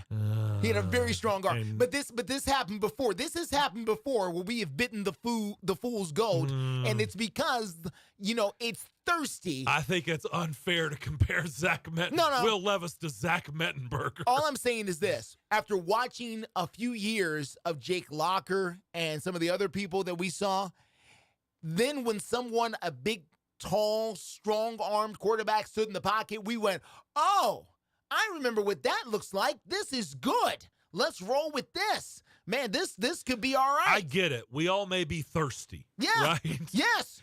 We've been dehydrated. That is what's because we've been watching the rest of the NFL do the thing, and now all of a sudden we have been still playing in the desert, in the Tecmo Bowl era, and now we are ready to start throwing the ball around. So it looks great. Now, is it great or does it just look great?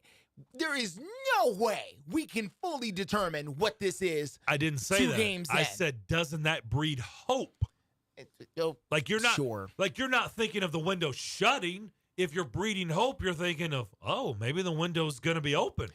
Okay. That's all I'm saying. How good did Ryan Tannehill look after Marcus Mariota? He looked really good. He came in that Denver game and he was a breath of fresh air because he was very decisive with the football. And it bred hope. And right? Sure. And it worked. It worked. That hope did work for a while. But the problem became no one ever believed that Ryan Tannehill was going to carry this team anywhere. That's not true. That's not true. He was going to carry the team? They didn't believe it until the Bengals lost in the playoffs, and that's when it was over. That's when the window shut. We didn't know. The window. It slammed shut. Okay, we're talking about 2 different things. There's the window, and then there's the carrying of the team. That team belonged to Derrick Henry. That was the Derrick Henry team. That team was there for the taking. They had the number 1 seed. Yes. The path was supposed to go through Nashville. Yes. And they got ousted in the first game. Yeah. Oh, no. That's when the window slammed shut. Yeah. And it's never gotten back. Well, no. It's never gotten back. No, it's been bad. And that's what I'm saying. I think a lot of fans are saying at this point that it's the window is shut. And if the window's shut, then we need to try something new, and that something new could include a head coach. But maybe Will Levis is opening that window back up. I'm just saying. That's all I'm saying. Maybe. With this, I mean, 2 games, maybe. It's 2 games. You're cracking the window. How about that? Sure. A little fresh air. A little fresh air. We need some fresh air especially in here. when we could crack a window right now. Has some burned, we burned material. Some windows cracked. So listen, and I get fully what you're saying. I really do. Let's go to JJ. JJ, what's up? Hey, JJ. Not much there, fellas. A good conversation here. I don't want Vrabel fired. I just need him to not give the Belichick routine to the media. Answer questions. Quit He's not trying going to do that, be JJ. disingenuous. I understand that. They all do that. I know all 31 coaches, all the NFL coaches play this game. But my point is, like today, we still thought that he might put Tannehill out there, even though it's the right decision is to play Levis. I'm still somewhat stunned that he said it today and not Friday or not right before the game. All this goofy, unnecessary nonsense when you don't have the skins on the wall to behave that way. It's one thing when Belichick with 6 Super Bowl wins now prior to Brady leaving does these foolish things with the Boston media. I would accept it. But when you don't have the skins on the wall as a head coach with Super Bowl wins, I just want you to answer the questions and be a little less arrogant right there with the media. That's what bothers me the most with him. Okay? Now. Well, it bothers a lot of people, just so you know. You're not alone. Okay? There's plenty of other people join you, JJ. Thank you. And that's where I'm at. I don't think the Patriots are going to trade for him. They need their draft picks. They're not going to give up 2 draft picks. Fire Belichick, give up 2 draft picks to get Vrabel. They need talent too. Do I think they're going to let Belichick go? I think it's possible because it's obvious he's not, and I saw this happen to the great Tom Landry, and y'all might remember it too because y'all Gen Xers like me. The game catches up and passes you by. And I think that's what's happened to Belichick. I only feel a little bit sorry for him because I felt bad when I was in college to see the time it happened to Tom Landry and the Cowboys went down. Well, it's eerily similar right now with the Patriots, okay? And it's just eerily similar with the same great coach and who spent his whole career in the NFL. It's very similar to what Tom Landry did. I mean, Tom Landry started back in the great 50s teams as a defensive coordinator on the Giants before he got the Cowboys gig. So I do think that's going to happen. I won't Babel fired, but if this win one, lose one, and the overall arrogance continues, the seat needs to be hot next year. That's just the way I see it. Okay. JJ, thank you for the call. Thank you, Appreciate JJ. it, as always. I don't think, one, he's going to change. No. Although he does change. Like, he does. Like, today he was a little bit more on the nicer side. Like, he catches himself. Yeah. And there's just some days when he doesn't care. And so he's not going to change. That is day. true. But Now, there are that some is true. days when he does care. That's like, I'll respectfully disagree with you. And you're like, when you said the other day, like, oh, Mike Vrabel doesn't care about. No, he does, though. Mike Vrabel does. Like, he puffs his chest out and he acts like he does. He does care. Because if he truly didn't care, Justin, he would never Change. But he has. He has since he's been here. Now, some days he doesn't. Some days he does not give a flip, right? And he's in a mood and he doesn't care.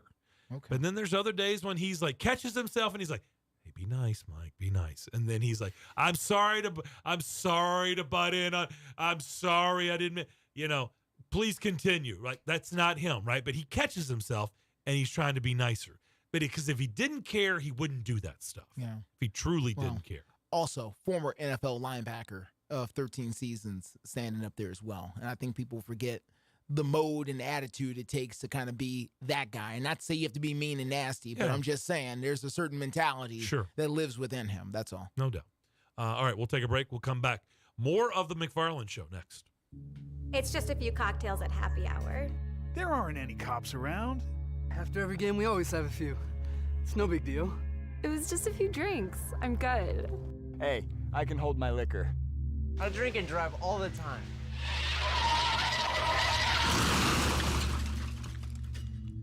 If you put away some drinks, put away your keys. Fans don't let fans drive drunk. Brought to you by the Tennessee Highway Safety Office. In Tennessee, 967,430 people struggle with hunger, and 295,570 of them are children. That's 1 in 7 who struggle with hunger, and 1 in 5 are children. People who are hungry are not necessarily living on the streets. They may be in your child's classroom, in your neighborhood, or just down the street. In addition, many of these people live in food deserts, which are areas more than 10 miles from the nearest grocery store. Often there are limited resources to get food, and the only option is fast food or convenience markets. While processed food may help with hunger pangs, it provides little to no nutrition. What began in 2008 as a dream to buy land, grow food, and give it away has recently developed into a way to serve and impact more individuals in the community. God has blessed our mission to be a healthy food source to those in need so much, By Faith Farm had to create a nonprofit to continue meeting the need in the community on a larger scale. Visit ByFaithFarm.com to get involved. That's ByFaithFarm.com. Have you ever met a single person in your life that enjoys paying taxes? No, no one does. If you can't sleep at night because you have a huge problem with the IRS, I've got some free advice for you. This service is strictly limited to individuals that owe the IRS $10,000 or more in back taxes. And if you qualify, we can guarantee that you won't be writing a big fat check to the IRS, or our services cost you nothing. The first 100 people that call today will get a free tax consultation worth $500. Stop worrying about your IRS problem. We can help you, we promise. Call the tax doctor right now. I mean right now, to learn more. 800-649-0142. 800-649-0142. 800-649-0142. That's 800-649-0142. As a Middle Tennessee-based company, Strike and Spare Family Fun Centers is committed to helping our community. This November, we are honoring our local veterans. Strike and Spare is partnering with We Are Building Lives, a local foundation dedicated to helping veterans get back on their feet. So far, more than 1,100 homeless veterans have been helped off the streets through the We Are Building Lives Foundation. During November, for every $5 donation made to We Are Building Lives, Strike and Spare will give you a free game of bowling. Visit any of our 5 area Strike and Spare centers to donate, or visit strikeandspare.com to donate today and help our heroes find a way home. Tennessee State Tigers, riding the first winning season since 2017, return to action Saturday afternoon at Big South, OVC Alliance rival Eastern Illinois, in their last road game of the regular season. Hello, this is Greg Pogue inviting you to join longtime TSU broadcaster Albert Dawson and me on the broadcast Saturday right here on Nashville Sports Radio. Pre-game show 11:30 and kickoff at noon. That's Tennessee State and Eastern Illinois, Saturday afternoon right here on Nashville Sports Radio, WNSR. Give us a call, 615-844-5600. The McFarland Show with Darren and Justin.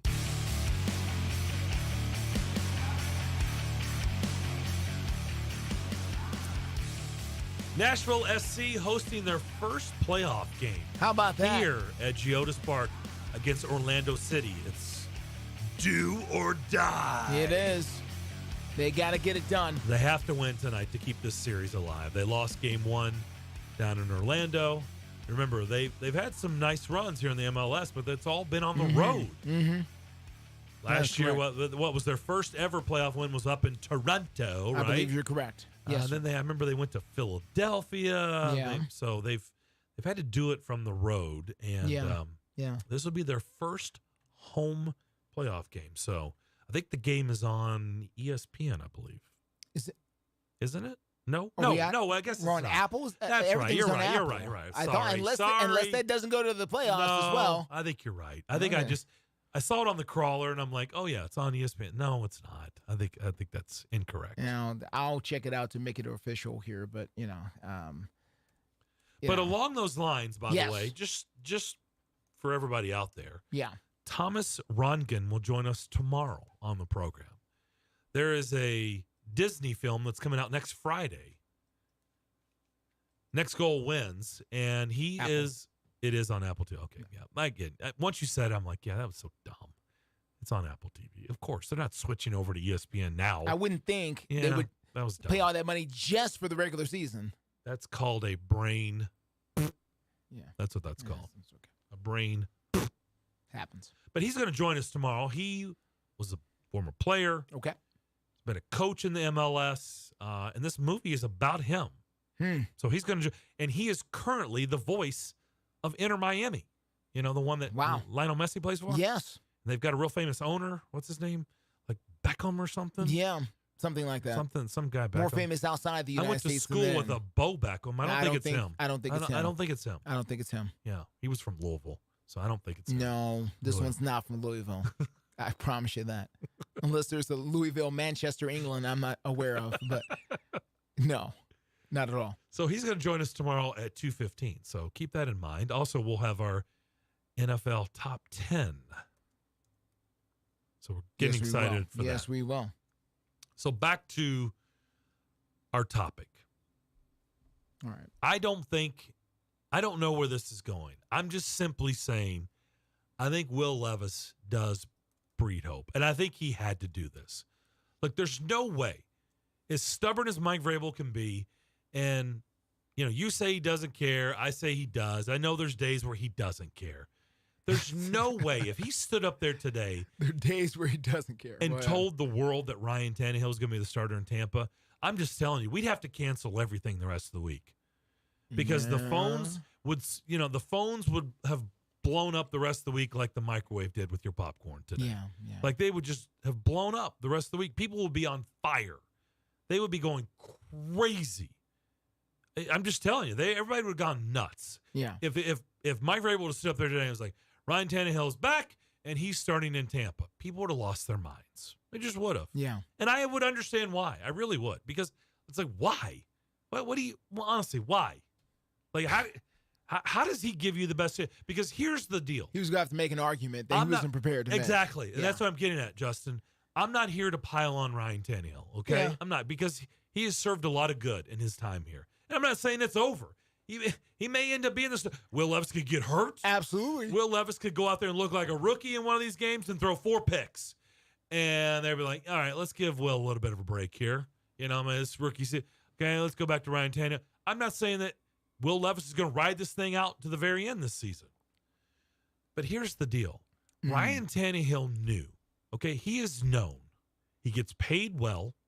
And he has known the last 2 years this organization is trying to replace him. Yes. Okay. That much has been clear. They've made it abundantly clear with their draft selection. And he's a big boy because he came in and replaced somebody else at one point. And guess what? How it works. Ryan Tannehill, this just in, is not the first quarterback to face that adversity. No.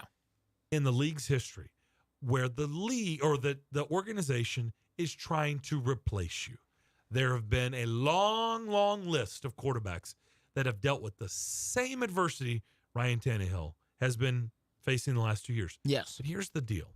Will Levis was the telltale, right? Like this was like now it's on. Like it's on like Donkey Kong. Yeah. Like we did Malik Willis the year prior in the 3rd round, traded up to get him. That's right. We're going to do one better. That's right. Okay, we're going to the first pick in the 2nd round to draft another quarterback.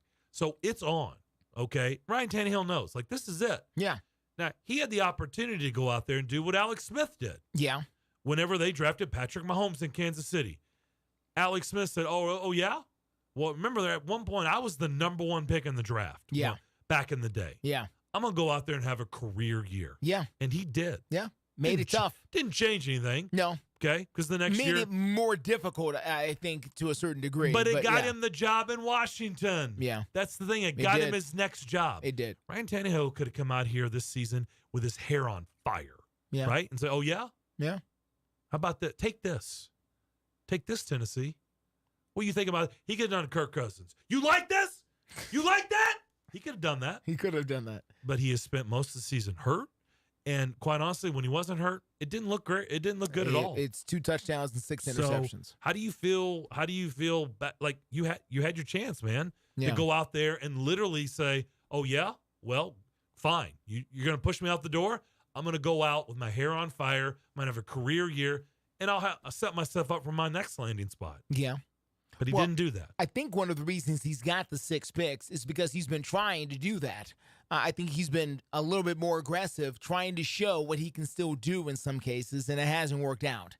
But, you can blame the scheme because say he's the offensive coordinator, but perhaps it's him that's being selective about which plays that he decides to go deep and what he's trying to do here. And it hasn't worked out for him. It's worked out much better for Will Levis.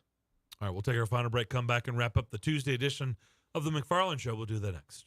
Jackson Boone Racing. The youngest driver at age 19 to win the coveted Pro Late Model Series Championship at Nashville Fairgrounds Speedway. Jackson Boone Racing. A local kid and Page High graduate who's been winning races since he was 8 years old. Jackson Boone Racing. Come join Red Street Records and Roy's Meat Service, along with the Boone Group, a market leader for your home financing needs. In supporting this rising star, visit JacksonBooneRacing.com to see how you can be a part of the journey and join us running up front. Jackson Boone Racing. How about Thanksgiving, though? Right here at the Omni. Experiences matter here at the Omni. Celebrate Thanksgiving right here at Kitchen Notes with its amazing and expansive holiday brunch that can only add to the wonderful memories of the holiday season. The Kitchen Notes Thanksgiving feast features multiple entrees, including sorghum, glazed ham, and pan-seared salmon, while the action stations boast smoked prime rib and tender roasted turkey with all the traditional fixings. You're gonna not want to forget that. So good. Also, save up some room for those very sweet endings. Thanksgiving brunch with family and friends at Kitchen Notes. Meals for children ages 5 and younger are complimentary. Make your reservations now by visiting KitchenNotesNashville.com. Get you some delicious food. Post-COVID travel is on a surge. Many of you are traveling for fun because you've been locked up for 2 years. Listen, whether you're traveling for fun to Italy, Greece, Spain, France, or somewhere else fun in the world, or USA, now is a great time to book before the crowds hit and save. Plus, with a strong U.S. dollar, you'll get more travel bang for your buck. Right now is a smart time to make your reservations and call low-cost airlines. With one phone call, you can let us do all the work for free. We'll shop hundreds of airlines, hotels, resorts, and give you a way to save huge money on your vacation plans. And if you call right now, we'll give you a free hotel room with a qualified travel purchase. So call right now. 800-704-1662. 800-704-1662. 800-704-1662. That's 800-704-1662. Dinner with Friends is a fine dining restaurant in Nashville's prestigious West End. It features an elegant presentation and exceptional service. One of the first non-alcoholic restaurants in Nashville. A popular choice among locals and tourists alike. If you're in town for the ball game or you're just visiting with friends, Dinner with Friends is the preferred location for those seeking a rich, modern restaurant with serene atmosphere and top-notch guest experience. 1719 West End Avenue. Dinner with Friends, a proud sponsor of TSU football on WNSR. It's a Bill King Show. We are college football centric. That is the sun that warms our planet that we live on. Our planet actually isn't flat or round. It's an oblong spheroid. And we are here to proselytize about it, edify it every day on this here radio show. Weekday mornings beginning at 6 on Sports Radio 560 on 95.9 FM.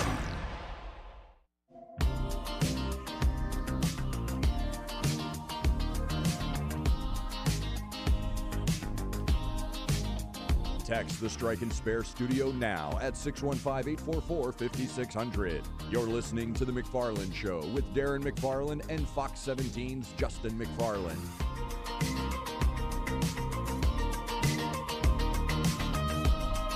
Final thoughts on what we were talking about before we get out of here. Yeah, just real quick on Mike Vrabel, because I talked about Titans fans, but the one thing I never got into is whether or not he would actually go. And that is the thing that I really don't know, because here's the thing about Mike Vrabel.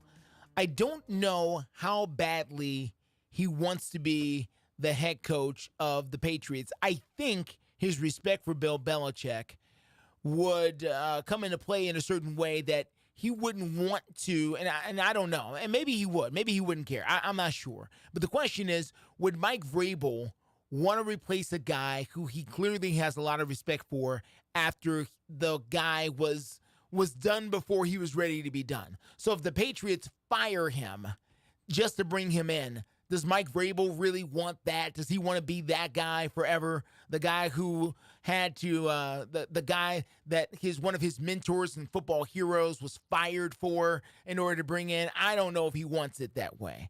And how badly does he want to be up there with them? Because, sometimes, listen, you can't go home again. Home was a great place for the time when you were home, but sometimes you go back home, it's not the place you remember it because you're a different person and it's a different place.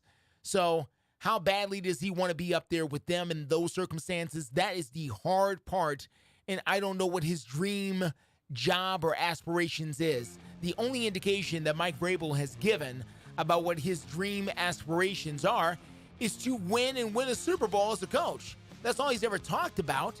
But where? I know it makes a difference. He's never talked about it publicly, but that's why it's hard to answer, because I'm not sure how badly he wants to go coach football up there. Time will tell. I don't know how attractive that job is right now. It's not attractive at all, really. Well, it's the organization more attractive. Is working for Bob Kraft more attractive than working for Amy Adams? Okay. It's a lot more attractive when Tom Brady's the quarterback. It is. Rob Gronkowski. He's not available. Not available. I just keep going down the hall of Not Famers. available. All right, that's going to do it for our show today. Enjoy the rest of your Tuesday. We look forward to talking to you tomorrow at 2 o'clock. We shall see you then.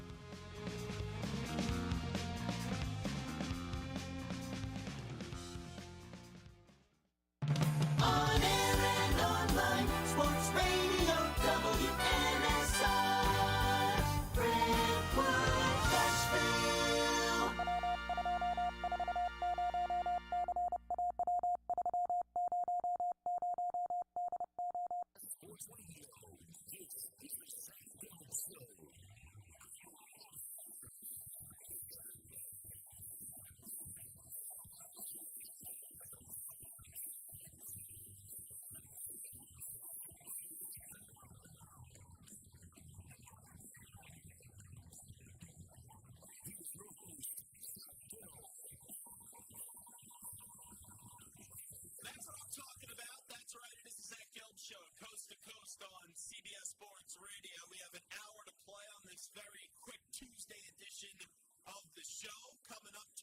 from now, James Bradbury from the 8-1 Philadelphia Eagles as they enter their bye week. And coming out of their bye week, they have the Kansas City, how about those Chiefs on Monday Night Football in Week 11. But first up, it is a Tuesday coming off Week 9 in the National Football League. We'll get to a little overreaction, proper reaction right now.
Touchdowns as recently as 2021 with the Colts, but obviously struggled last year in Washington.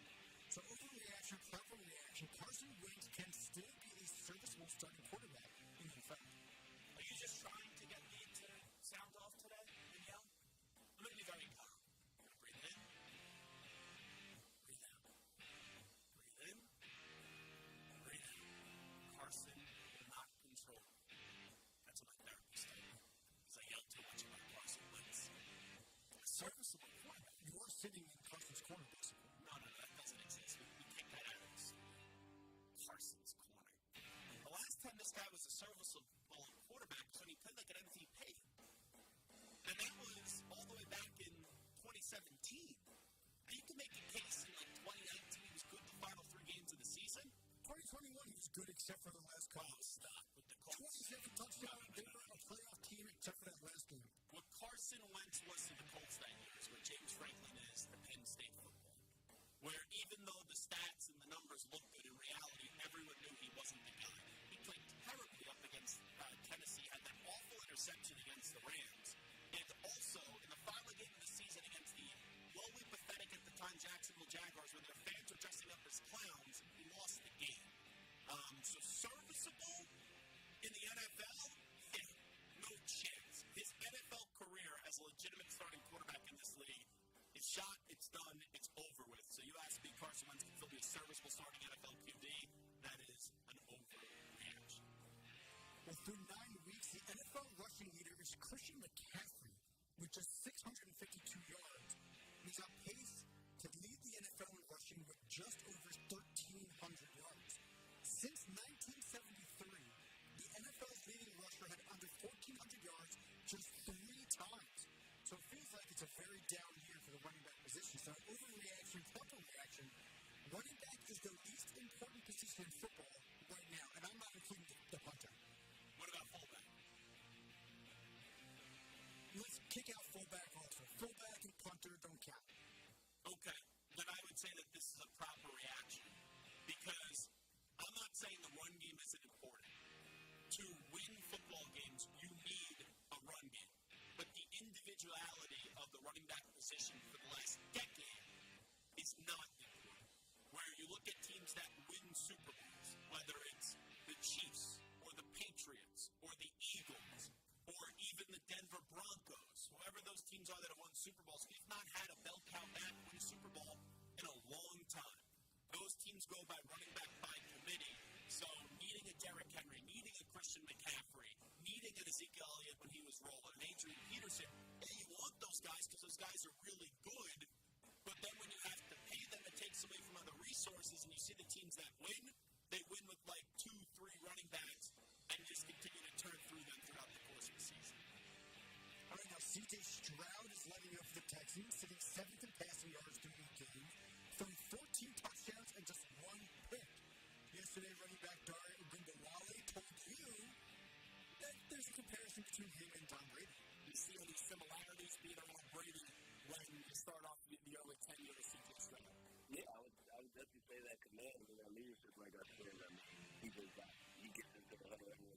that plays and being play go through situations prior to that, so with these guys, a lot of differences and similarities.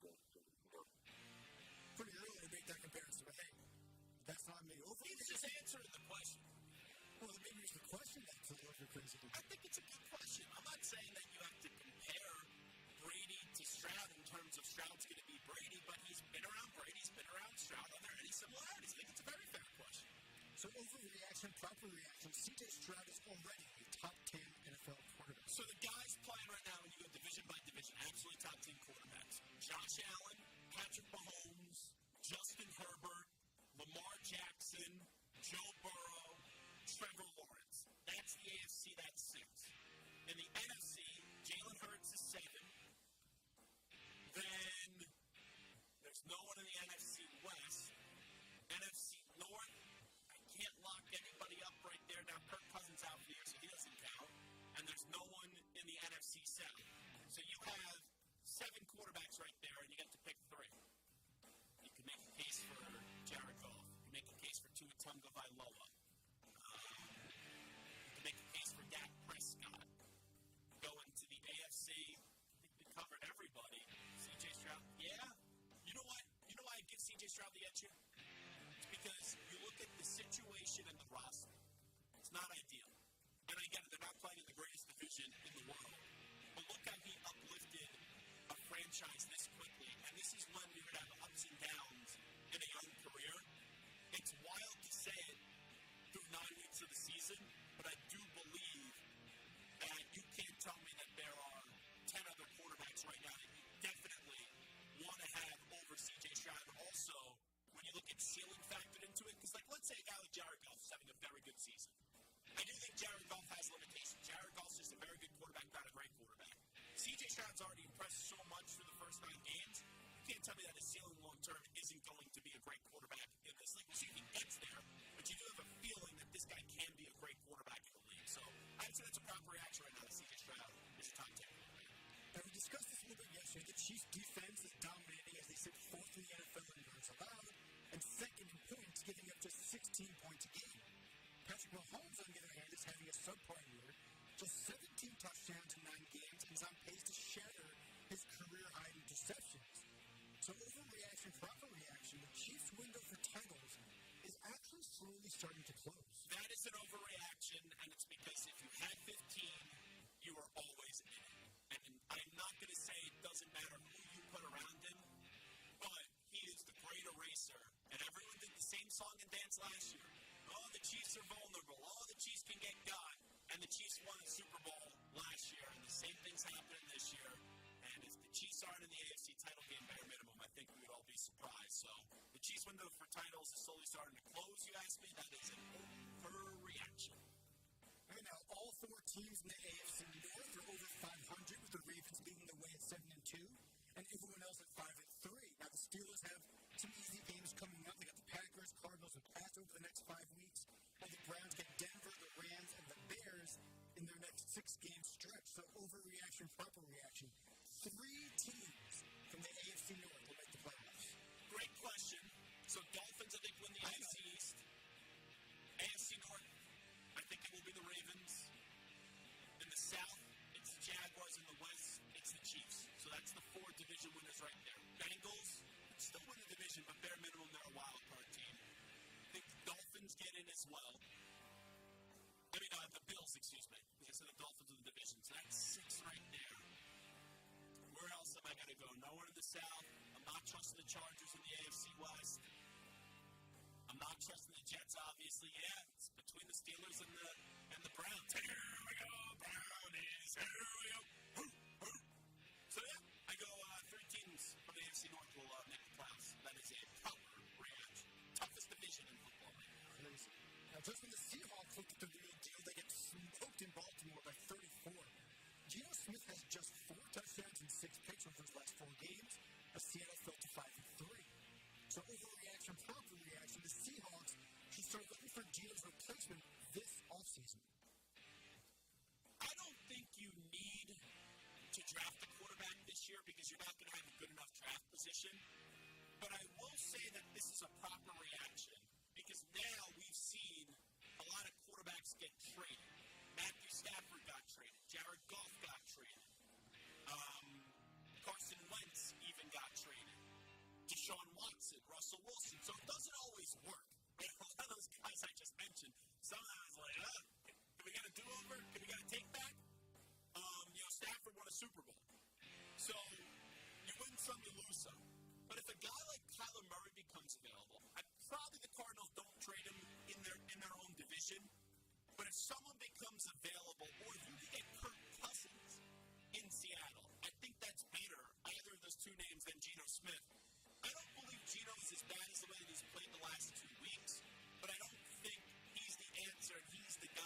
names do become available. So I'll say proper reaction to see how some for teams in place for this offseason.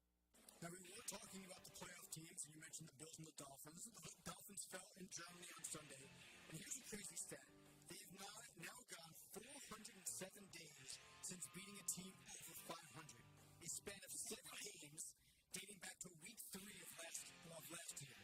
So they are not they're beating up on the bad teams and getting beat up by the good teams. Wow. So the Bills, they lost as well, but they sit just a game back of the Finns in the East.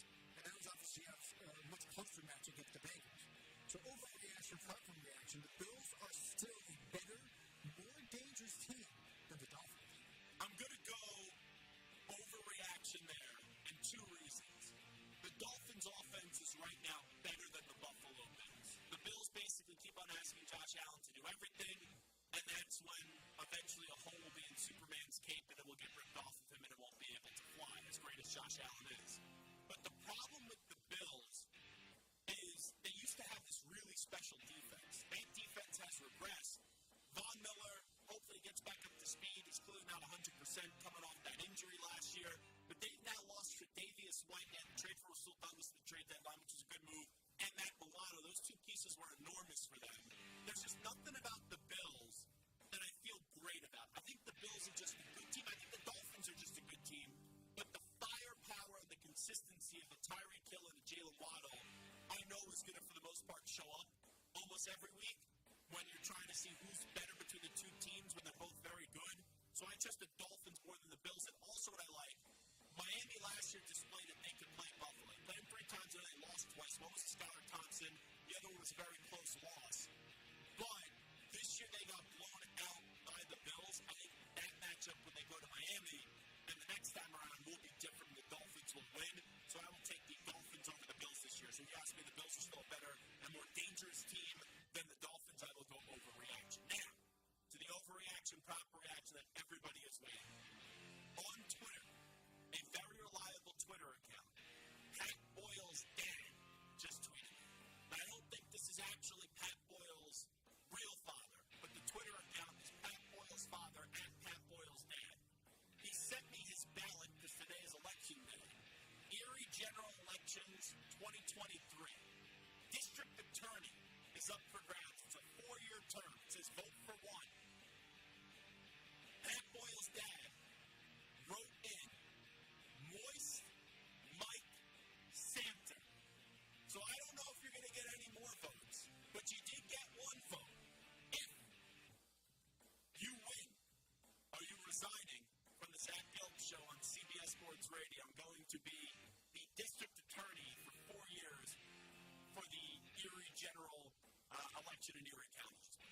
Listen, the people over in Erie would be blessed to have my talents. Now, I might not know a lot about the law. I might not know anything about the law. But I sure know a lot about how to run things and do stuff. That's how I thought he was going. He's like, run from a train wreck that's this show. Yeah, I know things. I know how to argue. Like, I would be great like my cousin Vinny. Right? Yeah. I don't know anything about the rules, the laws, the decorum, but I'm a damn good arguer. So I'll stand up there and I'll argue at the top of my lungs for whatever it is that I think I should probably be arguing for. You'd be a good little litigious weasel. Yeah, but I have no idea what I'm talking about. So yes, Erie, Pennsylvania, I got you covered. Ladies and gentlemen of Erie, if you need a district attorney, vote Moist Mike. Wow. He just said it. Never thought he would acknowledge himself as Moist Mike. The nickname's growing on him. It just took him getting some more power to use the word. So you're out on this show. If you win, you're done. You're gone. I might be out on this show today even if I lose. That 1 vote might be enough for me to start my own political career. Moist Mike, 2024. I'm Zach Gelb. I approve this message. All right, Zach Gelb Show. You